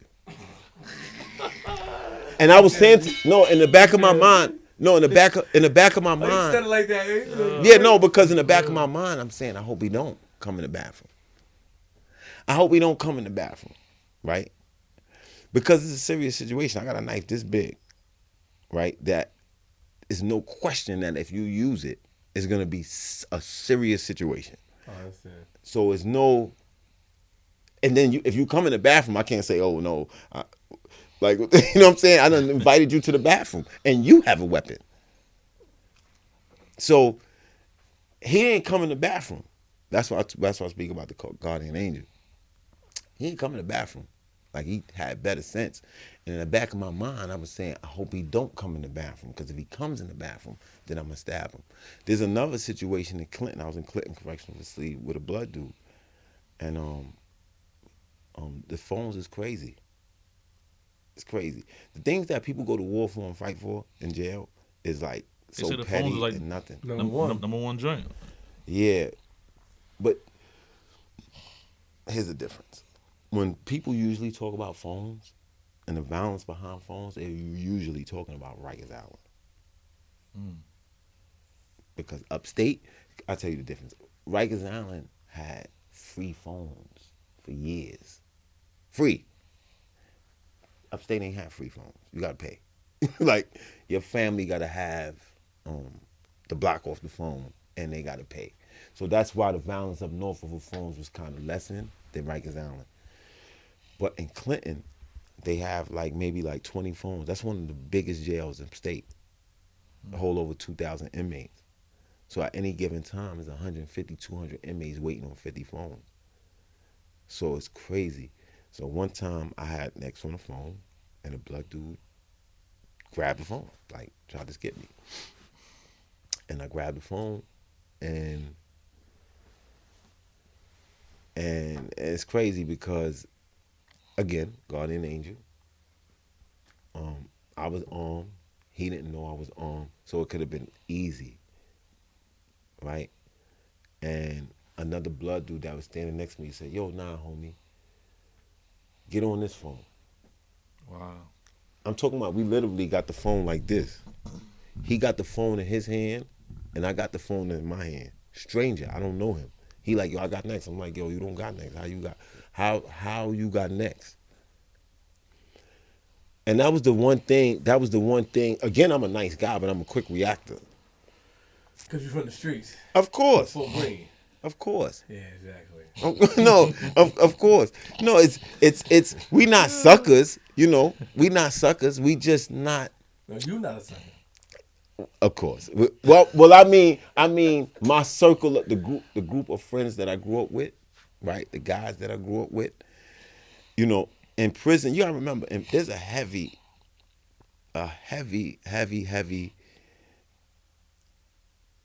presence, not only of Brooklyn, but of Fort Greene people in jail.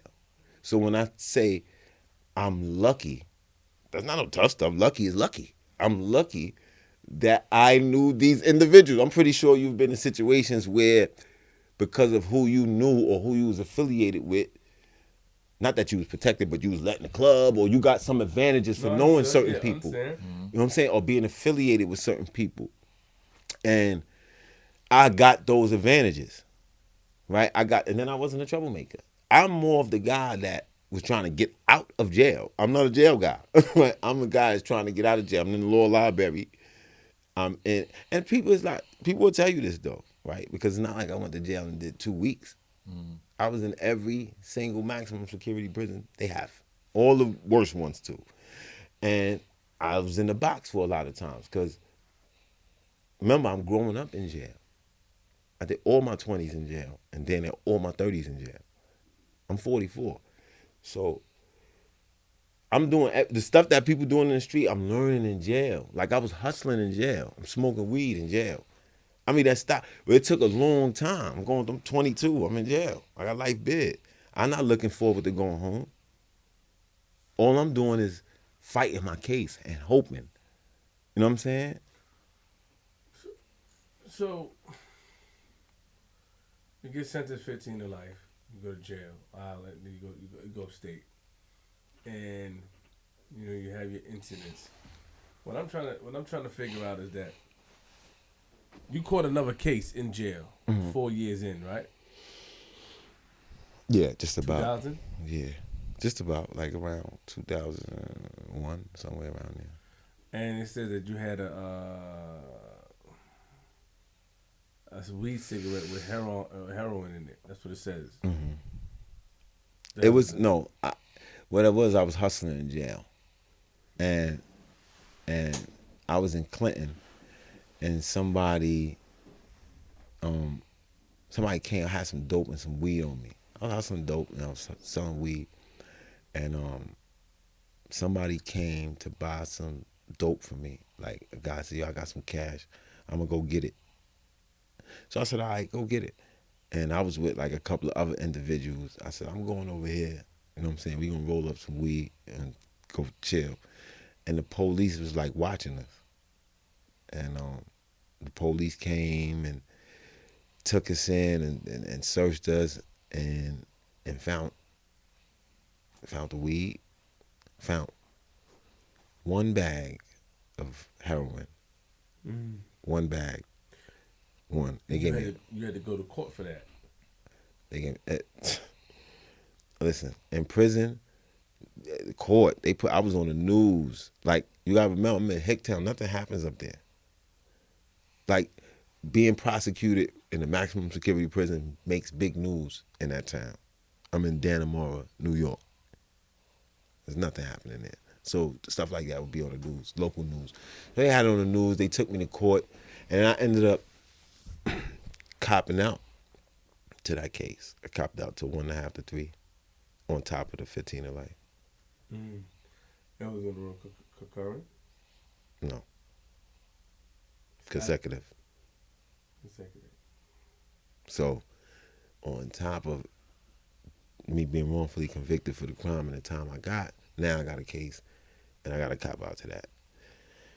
So, now tell us when you started to see, All right, so jail, you really didn't have any problems. You was a cool dude. You know what I mean? You had the two, you being from Fort Greene. You're a real silly guy. I'm going to find out more. You're a silly guy. You act like you're talking to the kids in Pace University. No, God. You talking to flip the script, right, G? Is that how you talking, G? No. Like he trying to have it back. Like, what you doing with a long knife? No, because you know why? All right, let me tell you why. Let me tell you why. Let me Right, tell G, you. keep it Let me real. let me tell you why, G. Let me tell you why. Because it's a thin line. It's a thin line between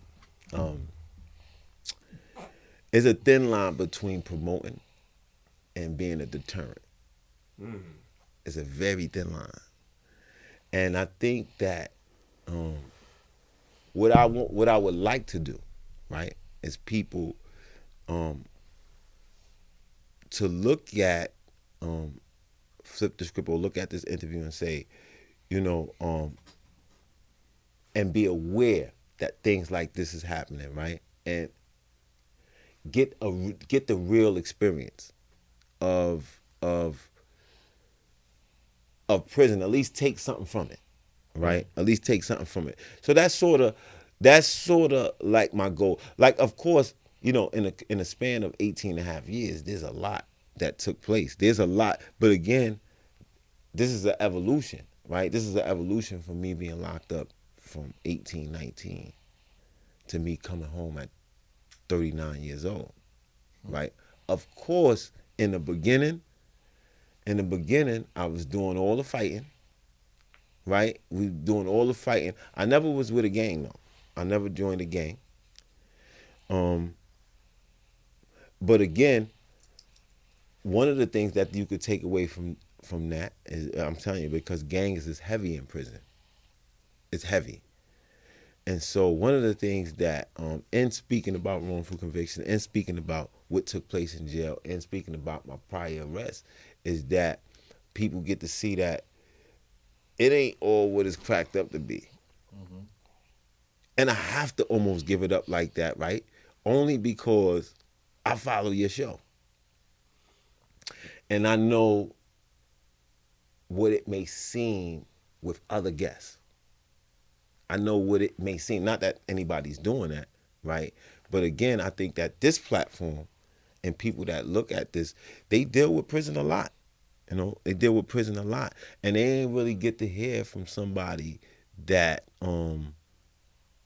that did this amount of time for something they didn't do.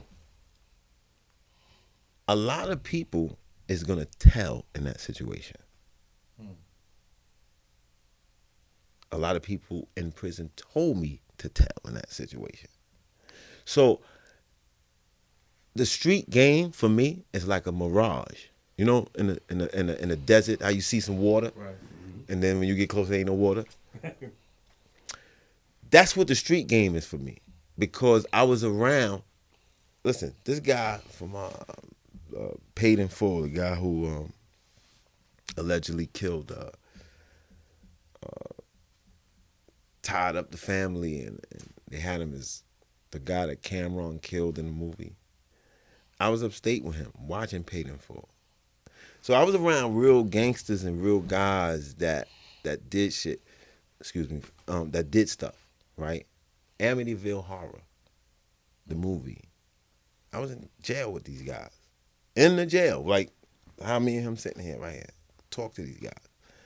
The guy that killed John Lennon, right? He's not in population. Everybody tell you that, but I was in Attica box. I was in the box in Attica, and he's there. So these people, it's not just people on the street that's shooting people or drug dealers. There's serial killers in there. It's and people need to understand, like, mass rapos. You're around these guys. You're not just around drug dealers, the guys who shot people on the street. You're around all type of people. White, black, Chinese, mob, everything. They're all there. So, and innocent.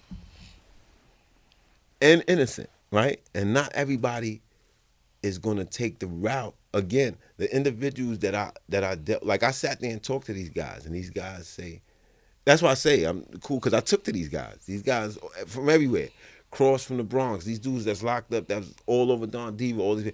I was in the jail with them And these guys talk to me for real. They don't talk the tough talk. This guy said, damn, I want to go home, man. My mom's is about to die. These gangsters. But that's real. Mm-hmm. I don't care how tough you are. Who wants to be in jail and their mom's is dying? Or their kids growing up, right? Real conversations. So I was around a different demographic of people upstate, right? People that trying to kick it with people that was Black Panthers and stuff like that. A kid named Dune Jalil, he got like 30-something years. And, but, gangster dudes too. But dudes who had a little something on their mind. Like my childhood friend, he's 16. He was 16 years old. We got locked up around the same time. He got a master's degree. These are the individuals that I'm dealing with, people that's coming out. And you'll see the result in that when you get out of jail. Right? What did you do? What did you do while you was in prison? Right? Did you run around and gangbang, or did you run around and try to elevate yourself? You have two different breeds of people, and that's sort of like what I would like to also, show with that you don't always have to be like this, right? And you can be in that situation wrongfully. That can happen to anybody tomorrow. Trust me, it's happening. I hope our community don't think that they watch Law and Order and they watch Columbo and think that police is that good. They're not, right? They lazy. They don't like paperwork. And if you think they're going to do an intense investigation, they like to find people easy. That's why they like rats so much, right? Because it makes their job easy. There's no real investigative work. Like, I can get anybody locked up by just going to the police right now and say, yo, he committed that murder. And if somebody, listen, that cop got a female named Teresa Gomez to testify on 6 separate homicides. That's that easy. Tell us when you started to see the light to come home. About maybe about 15 years in, about 14 and a half years in.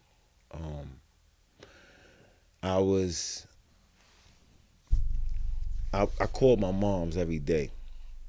And one day I had called my mother and she said, I think that police that locked you up, you got to remember, like a decade and a half went by. So she like, I think that police that locked you up is in the paper for doing some corrupt stuff. So I said, what? I said, what's his name? She said, Louis Garcella. I said, oh, nah, that's him. I said, send me the paper. She mails the paper to me. 3 days later, I get the paper.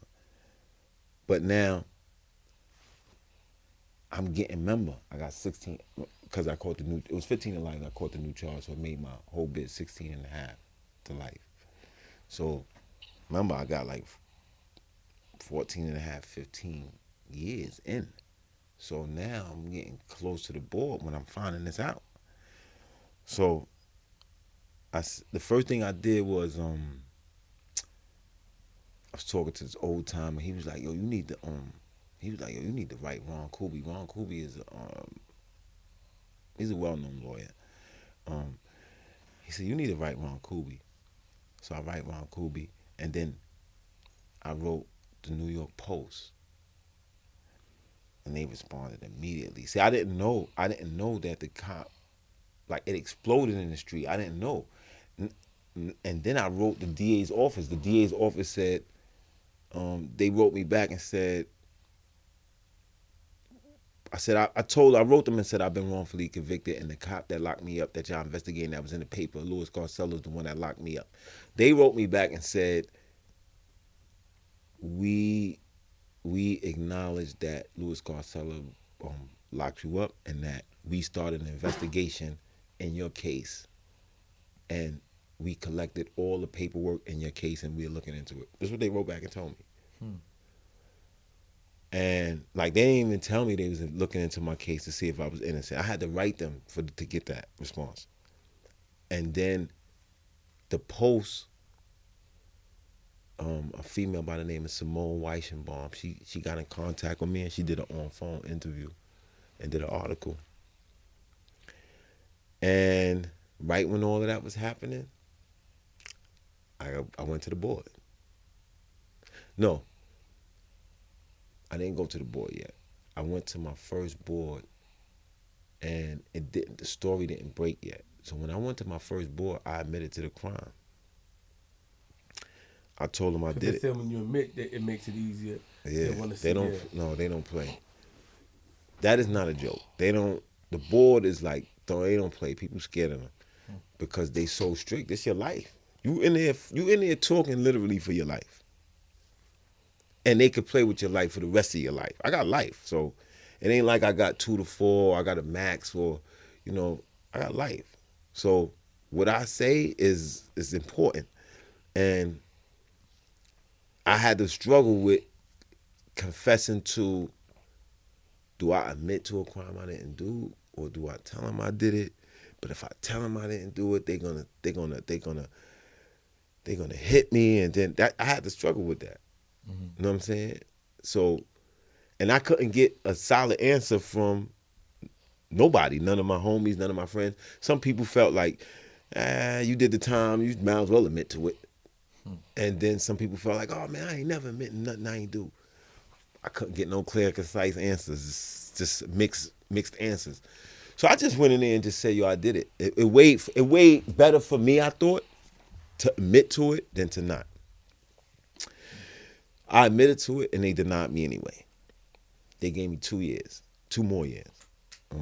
They denied me and gave me 2 more years. So now, 2011, I go see the first board. They give me 2 years. I got to go back in 2013. 2013, between 2011 and 2013, the story broke. So when I went back to the second board, now I'm saying, hold up. You see this right here in this paper? That what I told you 2 years ago, I lied. So now they like, because you got to remember, there's a stenographer there that takes down everything you say. This is why you can't really change. Once you say something, you stuck with it, because they're going to go right back. So, and when I told him that, he was like, well, when you came to your first parole board, you admitted to the crime. So I said, yeah, because I ain't have nothing tangible to show you. And I don't think you would have took my word for it on face value if I tell you I'm innocent. Right. I could tell it made all the sense to him in the world. He like, yeah, you're right, because we wasn't going to believe you. I seen it in his, he didn't say that, but I can see it in his face like, yeah, you're right. So, they looked at all the paperwork. The guy who testified against me, his name is Sharon Ivory. The little girl was his cousin. He wrote a letter. He apologized to me. He wrote a letter and said that he's sorry for testifying against me, and that he lied. But I'll give you one better. There's a lot that you're not gonna read about. That kid, and tell you how calm, and tell you about this guardian angel, show you how it's real. That kid, you know where he's at right now? That testified against me? That's his cousin that got killed. You know where he's at right now? He's in prison for murder. But it's not just what he got locked up for. It's that he's locked up for murder. It's how it happened. Now you know my case. He came to testify at my hearing to say that he was lying. And while he was there, he says, they asked him, why you locked up? He says, well, my girlfriend was messing with a guy, and I went to the house to get my TV. Me and my girl broke up, and I went to the house to get my TV, and him and the guy got into an argument. He pulls out a gun and shoot the guy. The bullet goes through the guy, hit his baby moms and the baby. Oh, shit. Damn. You see how, and now he's locked up. So now he's like, it just was so crazy how it happened. You testified against me and lied on me, right? And now you locked up for that. But he came and told the truth later on, years later. of course, but he came and said, "Yo, I lied," all those years later. But he's a grown man. Remember when he did this, he was like 17. Right. Now he's a grown man because this is now 2018. Man. So it was, and you know the cop is still. They found out that they ended up opening up his whole caseload, and they found out he'd said that he worked on about 300 and something murders. So now, I don't know if you noticed, but probably 85% of the people you see on TV coming home is from him that been exonerated. So what made them look into his case? He one of his cases was sad to say that a lot of attention when stuff happened in the urban community is not a lot of attention as it would happen if it happened to a white person. Mm-hmm. One of the first people who cracked the case was a guy by the name of David Ranter. He was locked up for killing a rabbi. Big case. This cop locked him up, but he didn't do it. He ended up serving 24 years, and they found out. When he came home, they start looking at him. But what really opened up a case, there's a lady named Frances Robles. She works for the Miami Herald and worked for them for about 20 years. She was one of the correspondents on the Trayvon Martin case. She came to New York. She's an investigative reporter, and she came to New York, and she's actually the one that cracked the case. She started investigating the cop. Some inmates wrote her. She looked into the cop, and she started finding weird patterns. The cop is like I was telling you before, he's like Denzel Washington in Training Day, but worse. He's connected to the mob. His brother committed suicide. His brother was a cop too. His brother committed suicide during this whole scandal. It got to the point where there's a dude named Ken Thompson, God bless the dead. He ran for Kings County District Attorney. He passed away. But he ran his campaign on wrongful conviction and won in Brooklyn. The first black DA in Kings County. He beat Charles Hines out. Charles Hines was there forever. He was there for 7 terms. He was a Democrat. Brooklyn is primarily Democratic, so he won. This black guy came and beat him at the and won and started exonerating a lot of people. But he died. He died like 18 months, which was sad. He died like 18 months in the office. But he the one that blew up the cop as well. And then it became a fight. The reason why I'm explaining all of this is because it became political. The cop said, "It's y'all." And they said, "It's the cop." So now it's infighting going on even right now. It's infighting. The cop they don't want to lock the cop up. It's already, they already exonerated about 15 homicide cases. There's lawsuits all over the place. They don't want to lock the cop up because in one of the articles he said, this is not the Louis Scarcella show. He said, "I'm just a cop. I don't take people to trial." He had a point. So now you got to involve DAs. You got to involve other cops. You got to even involve judges. And they got a popular saying that says the system will never indict itself. So now they saying, "Damn, we can't even put him on the stand because if we put him on the stand, he's already saying that he's going to implicate a lot of people." So what they doing is they just exonerating people, paying them some money, and sweeping it under the rug. So when people ask, "Where's the cop?" If they prove all this, how is he still walking around? That's why. Is he in New York, you think? No, he's in New York. He's arrogant. He's Italian. He's like a TV Italian, not like his family was really in the mob. He smoked big cigars. He's one of those type of guys. So he don't have sympathy for the situation. He don't even feel that he's wrong. So he feels like he was doing a good job, and he doesn't admit to anything though. He lies at my hearing. He says, "I don't know. I can't remember. I can't remember. Recall. I can't recall." The reason why the judge reversed it was because the judge said, "You know what?" The judge didn't believe him, but the judge said, "It seems like you are trying to distance yourself from any problem."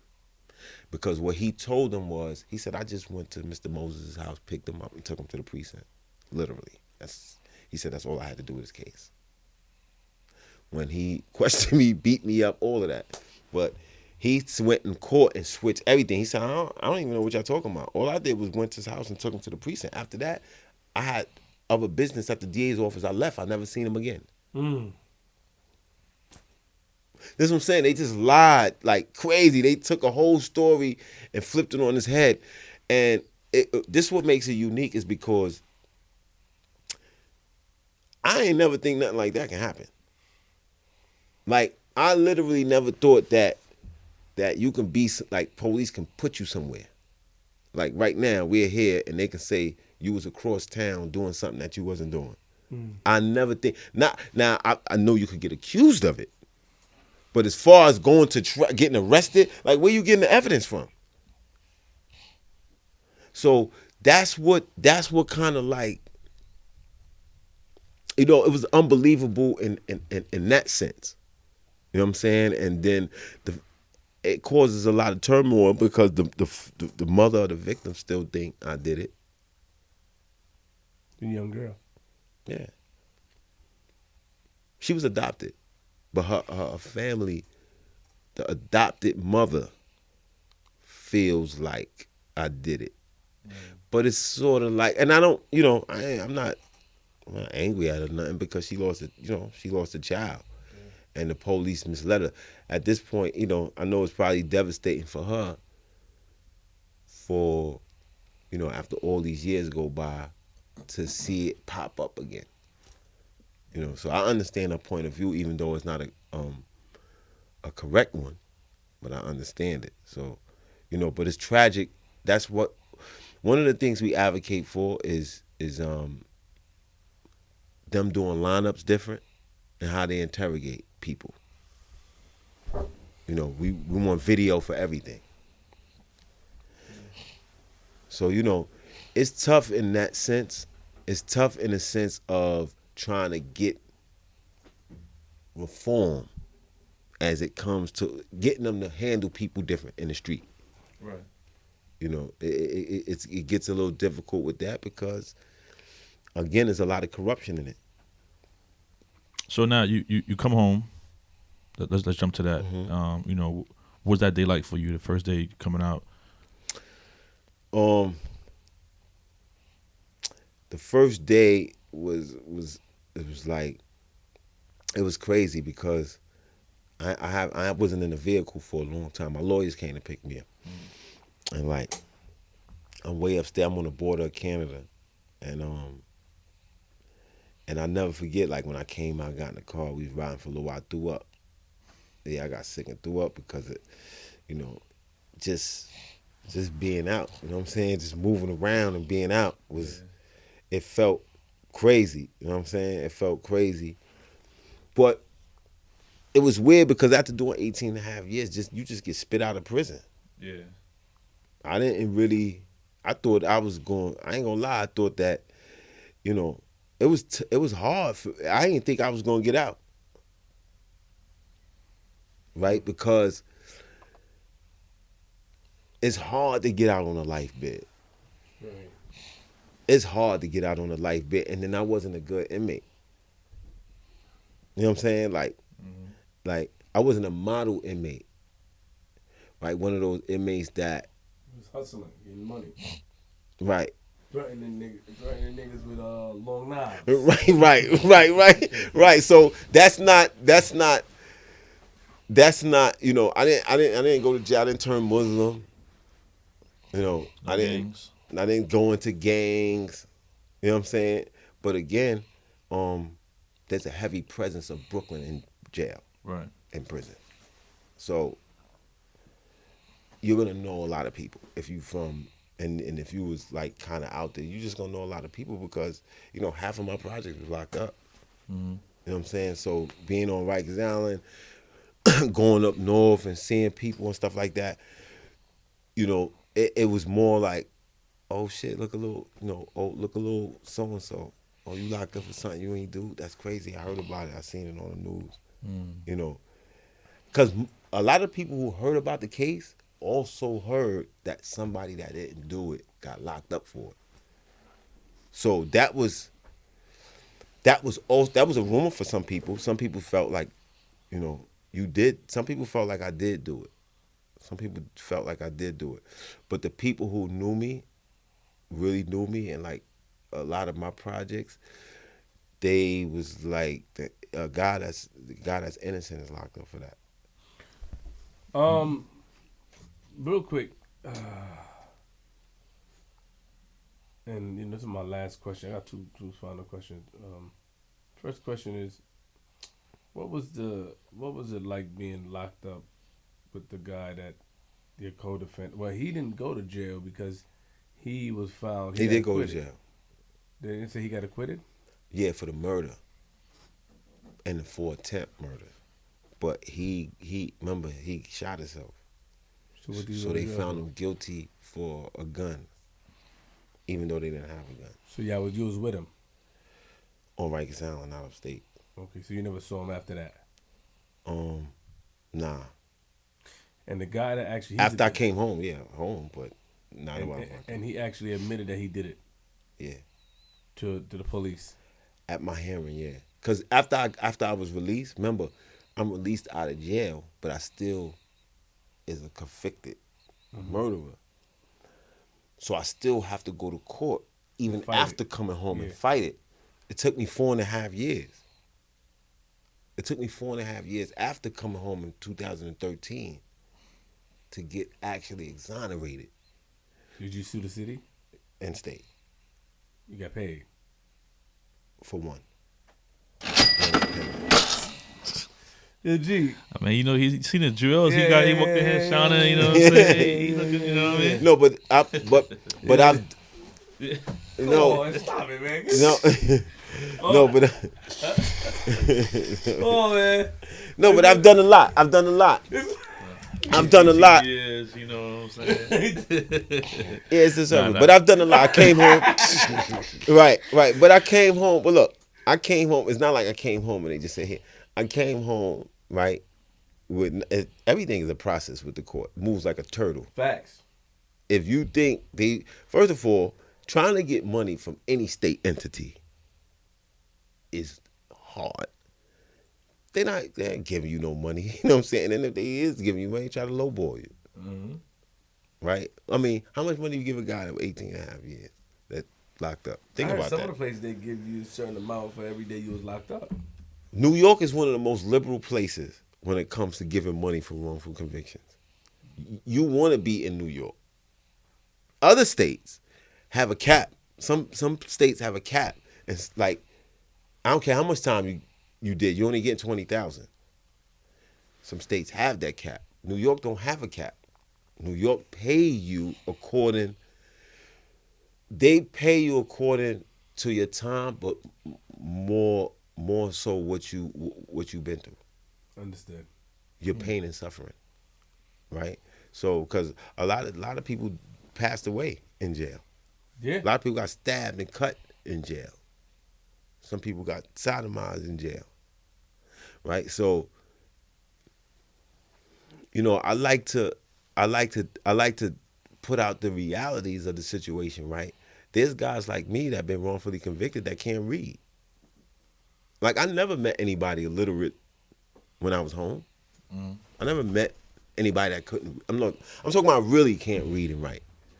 Like, not, you just on the 8th grade reading level. I'm talking about can't read and write. I didn't experience that, and I didn't experience AIDS like until I went to prison. Like, met somebody that really had it. Wow. Like, all of these experiences, I wasn't home for Jay-Z. When Reasonable Doubt came out, I was locked up. Right? So I missed his whole era. It just lets you know, like, life just gonna pass you by. You know what I'm saying? Like people say, damn, you was that whole era you wasn't locked up. You know, people, he's so big, he's an old time in the game now. People say, but damn, you wasn't even home for none of that, for that whole time? Right. And I say, no. You know, I'm still trying to get my guy to watch The Wire, man. Oh wow. Right, The Wire, like all of that stuff, I couldn't see it. Like I learned how to drive when I came home. Yeah. All of these different like Wow. I ain't know how to use a Metro card. I don't know how to use a cell phone. Period. Like all of these things is just, you know, ain't spent real time with a female. I had a son before I got locked up. Of course, I'm talking about. I wasn't a virgin, but I'm talking about. When we talking about real time, we talking about vacations, really going out, doing stuff with a female. Teenager, you ain't. You caught up with all that anyway. Yeah, you came home.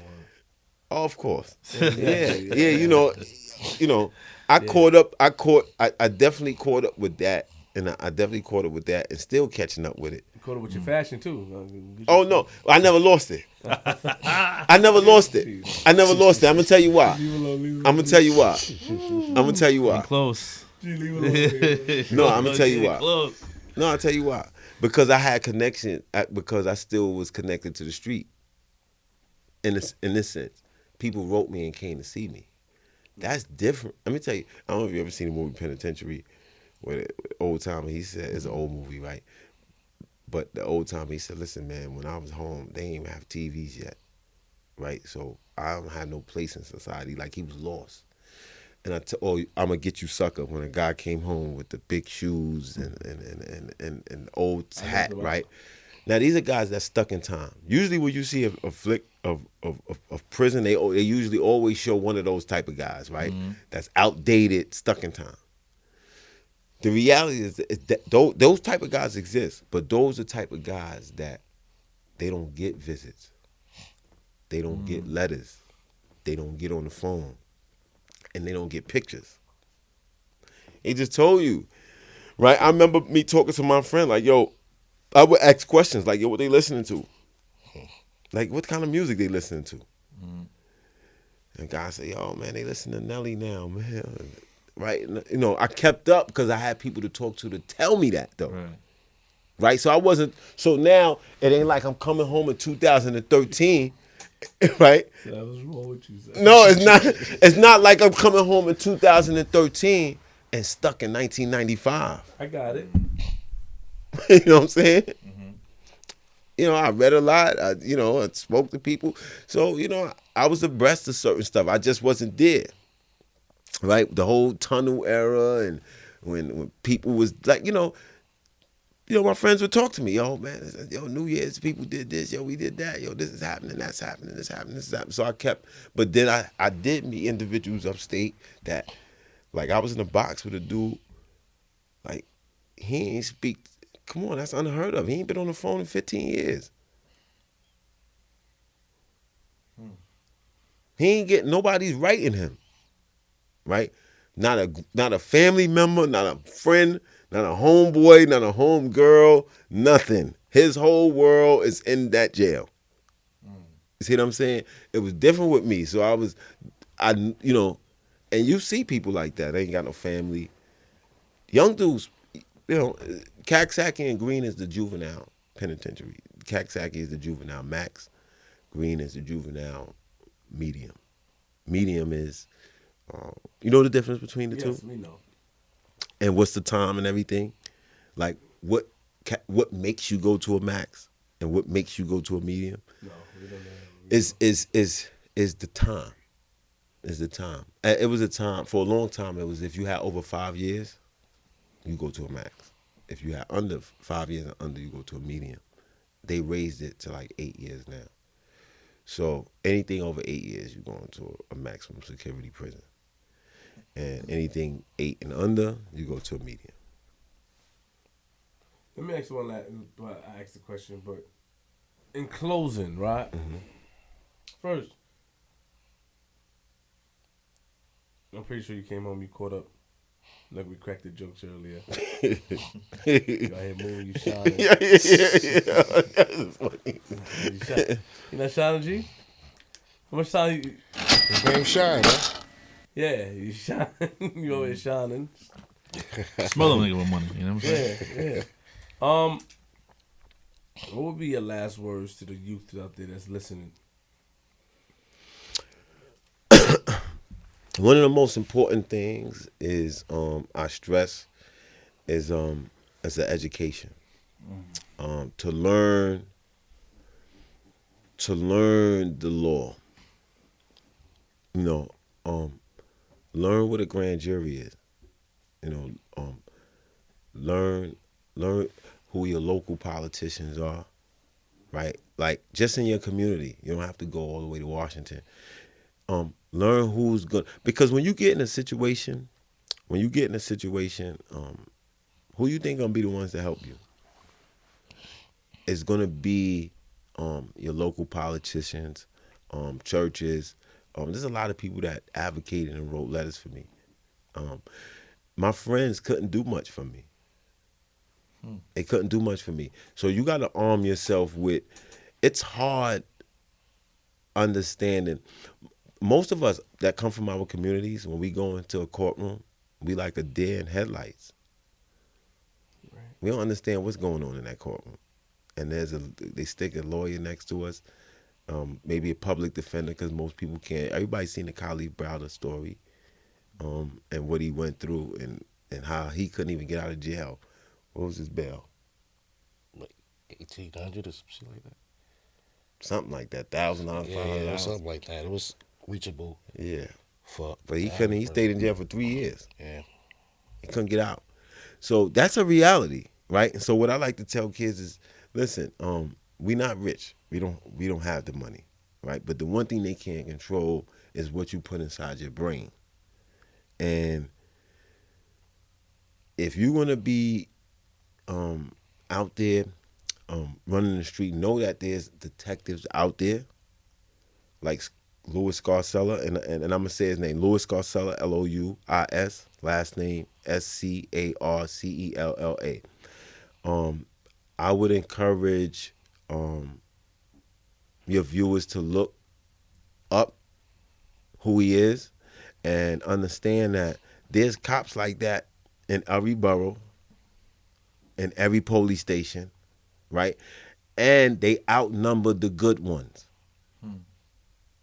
Right? You ever hear that? Anytime you talk about law enforcement, you always hear there's only a few bad apples. And I always hear it's the opposite. There's only a few good apples. Right? Because in my man's story in the precinct, like you said, when he was getting sodomized, when you watch an old detective show, usually detective that's crooked, he usually say, take him down to the pier or take him in the back alley. Mm-hmm. They took him to the precinct, the one place that you should be avoiding, that where all the good guys, where all the so-called good guys is at, that's where they took him at. And he got sodomized inside a precinct bathroom. In a precinct bathroom.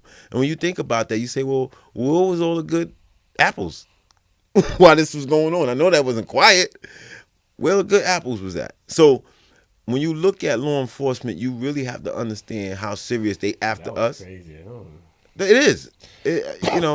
You really have to look at how they after us, right? And not take it as a joke and look at what happened to me.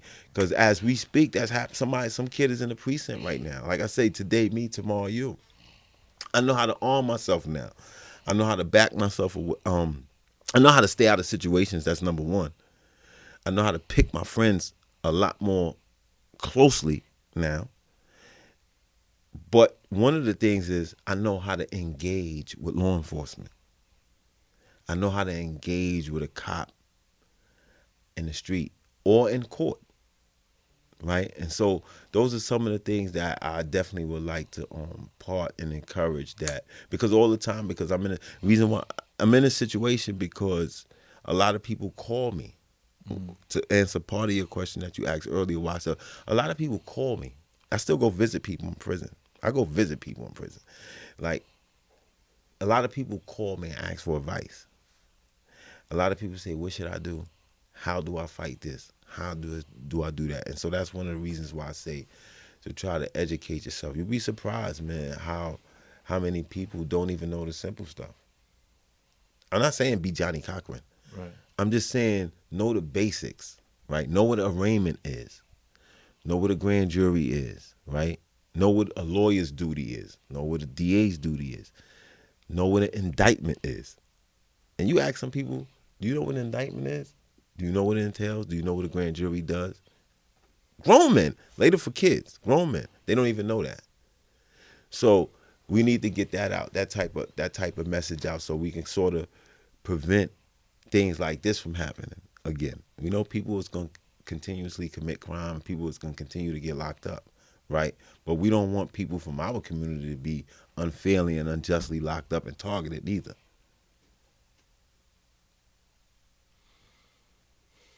All right. I'm reading exactly what you're saying about the guy.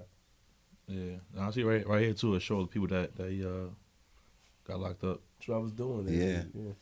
Is he locked up? Let me David tell you something. Ranta, Nelson Cruz, All of these people. Jeffrey Campbell. You know, a lot of people. Vanessa Gathers, Austin, Java Washington, Shabaka Sean Shakur, Williams, Shabaka Shakur. Yeah. Derek Hamilton. Carlos Davis. That's Bush. Derek Hamilton. I don't know if Sundhe you Moses. ever met him, but you know what I'm saying?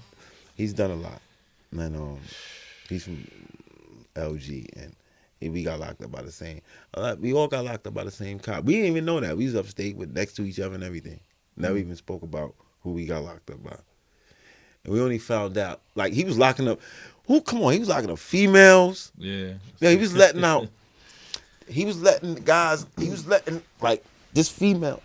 He would give, like, people crack, like drug addicts crack, and tell them to testify against people.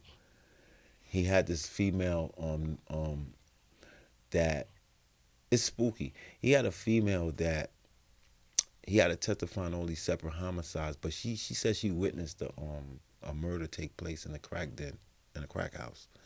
Like a guy picked up a pillow and put a gun in it and shot somebody in the head and killed him. She witnessed it because she was hiding in the closet and seen it through a peephole. And the family hired a private investigator. The private investigator went back to the so-called crack den and looked to see where this closet in this hole was, and it wasn't none. Right? And that case fell apart, but he still used her. They used to call her his go-to witness.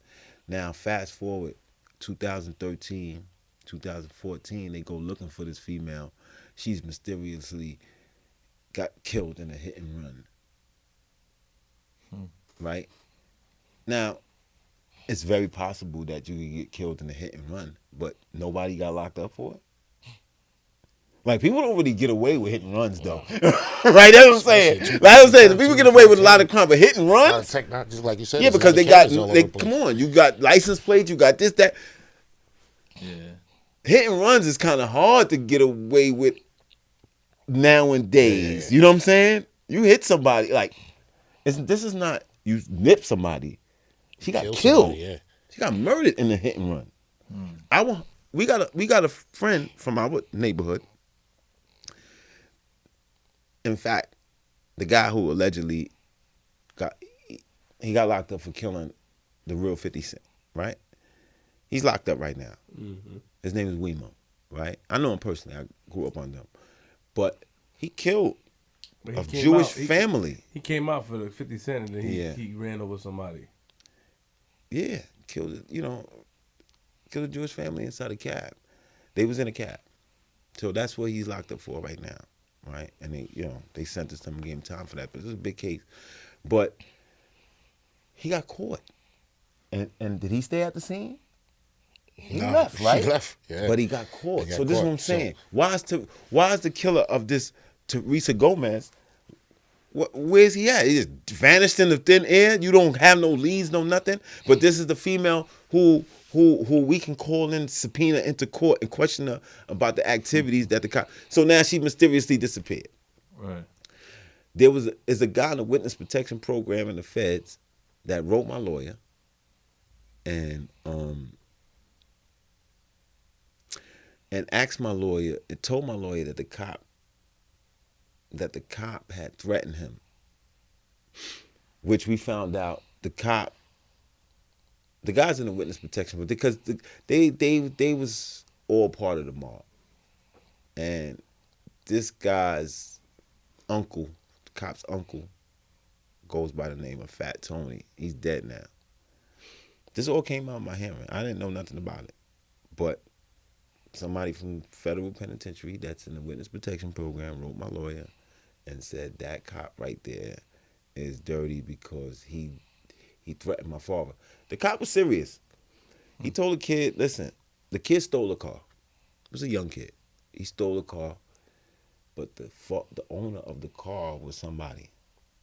So they got the car back, and the cop went to the kid and said, if anything happened to the owner, I'm going to come back to your house and I'm going to beat your father up in front of you. That's what the cop told him. Like, and he says stuff like that. He threatened people.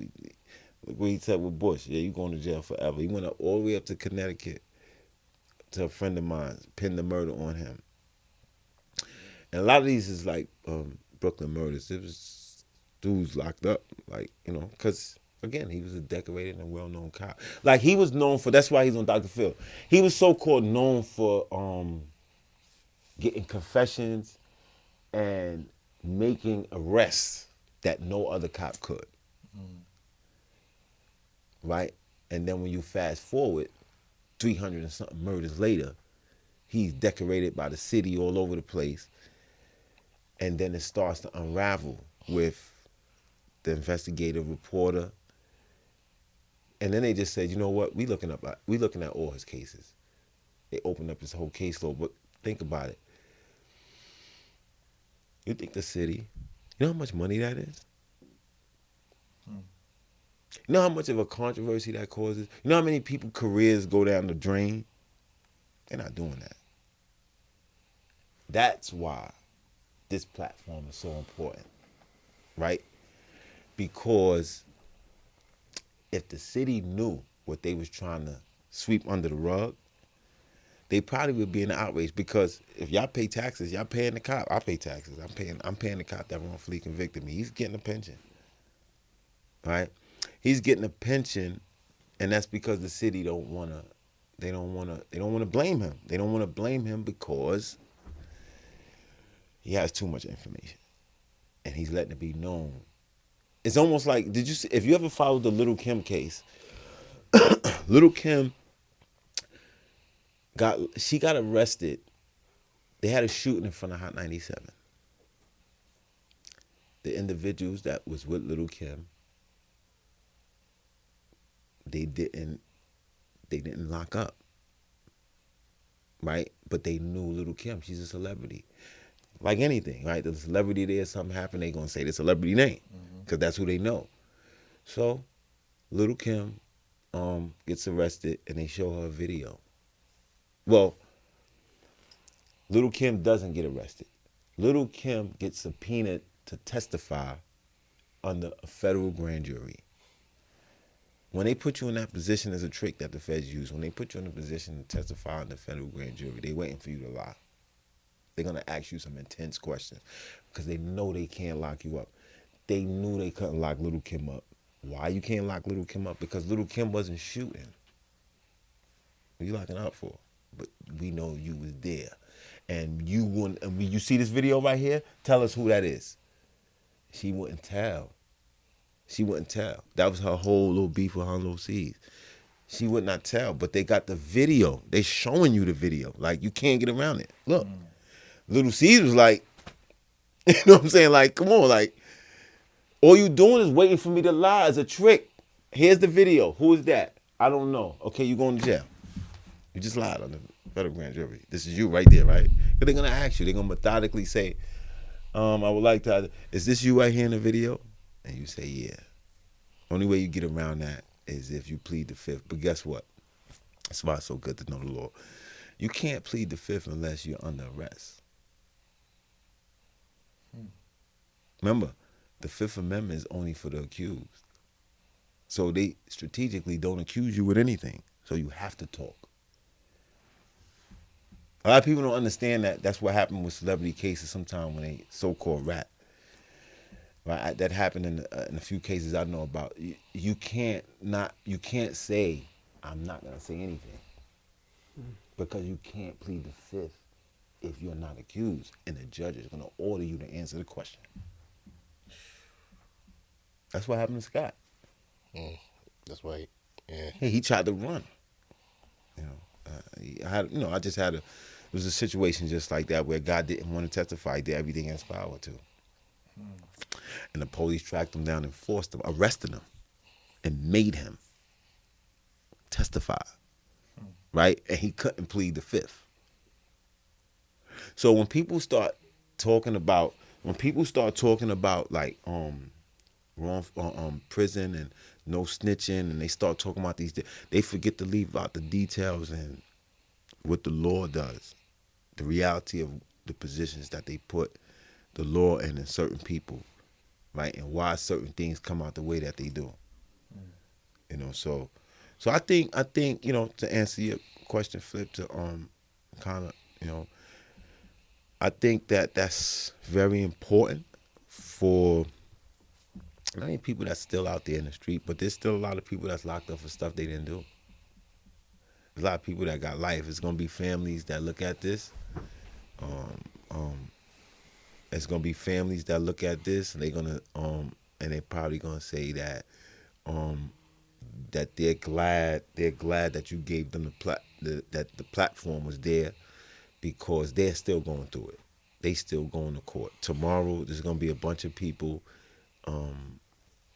that got to go to court and support families. I mean, mothers, girlfriends, all these people that we talking about. They got family, and they need some sort of direction. They need to hear people at least address it, at least mention it, right? There was a big response at the cipher or ciphers, that demographic, because they got to feel it. They got to feel they're close to it. Again, a lot of people that was in the audience, was locked up. Some people on parole still, and some people still wrongfully accused. So I think that's real important. And I definitely like to give out a big shout out to y'all for even considering the topic. I appreciate that. We appreciate you, man. Is there anything else in closing you want to promote, or anything we're looking forward to you doing in the future? Yeah, I think I'm working on a book. About man, what's up with you, man? This is it. That's some catching up calling you right now? Oh yeah, that's No, that's yeah, come on, you talk aloud. No, your wife, you don't answer the phone. Mm-hmm. Y'all get those phone calls, y'all know that. We don't get those phone calls, man. We mind our business. Yeah. No, I'm preparing a book right now. And again, people can go watch Stolen Time and Justice in Brooklyn. That's on YouTube right now. It documents the arrest. It documents 3 people that was wrongfully convicted by the same cop. Just also a documentary that was done by Al Jazeera America, by the name of it's done by America Tonight, and it's called False Confessions. So there's things on the horizon. I go to a lot of schools and speak to a lot of youths and speak to a lot of the legal community and try to get better communication between the urban community and law enforcement. Mm-hmm. So we can kind of have conversations and stuff like that don't happen, Now, and I'm opening up a chicken restaurant. Okay. I'm opening up a wing. Of course you are. Place in Kings Plaza Mall. We still got something else pending, huh? Yeah, no. You know why? Because there's a process. There's a heavy process. Yo, Catch it up. All right, let's wrap it up, man. Yeah, I don't want let's to get you wrap too much trouble. You know what I'm saying? You gotta wrap it up, man. All right, baby. Social media, anything you want to give out or? Zulu_243, or you could go to Facebook and just follow me at my name, Sundhe Moses. I mean, right here. Anything you want to say before we close out? Anything? I appreciate the platform y'all giving him to talk his talk, and Yeah, he can do. you let him go, he gonna go. Yeah, There's a lot to talk All about. that stuff he was saying, that's why I was researching, to have knowledge of. Yeah, You yeah. know what I mean? He's a real knowledgeable dude. A lot of stuff. You might just think don't start, man. No, don't start. I'm just saying you look. Come on, man. I'm just saying you got a chance to look. Because usually I had that conversation before I even come on. Oh, yeah. We didn't have a chance to. Yeah. Right, I didn't have a chance to. Yeah. I wish, because that's what I was doing. But I'm happy I did it. I was able to put things in perspective mentally. Yeah. Right. While listening to you talk, I was able to put those into perspective. I'm happy that I was able to. You name some names and you see a bunch of people in this man, lock up women and stuff and 15 overturned. That's crazy. It's a lot of things that I was looking at while you were speaking. I saw it. And it said they would kill a band and everything. All these articles are up on my phone. So I appreciate you, informing us. Yeah. That's all, man. So if you're signing out, man, you know what it is. Make sure you like, make sure you comment, subscribe to the page. Instagram at DJ GMoney156, at Queens Flip with a Z, at Flip the Script Pod. No sponsors today, man. You know what I'm saying? No sponsors today. Just You got a Red Sox hat. I mean, yeah, something like. Did you know that was a Red Sox hat? Yeah. I thought it was just socks. Is this Red Sox? I think it's a Red Sox. White Sox. White Sox?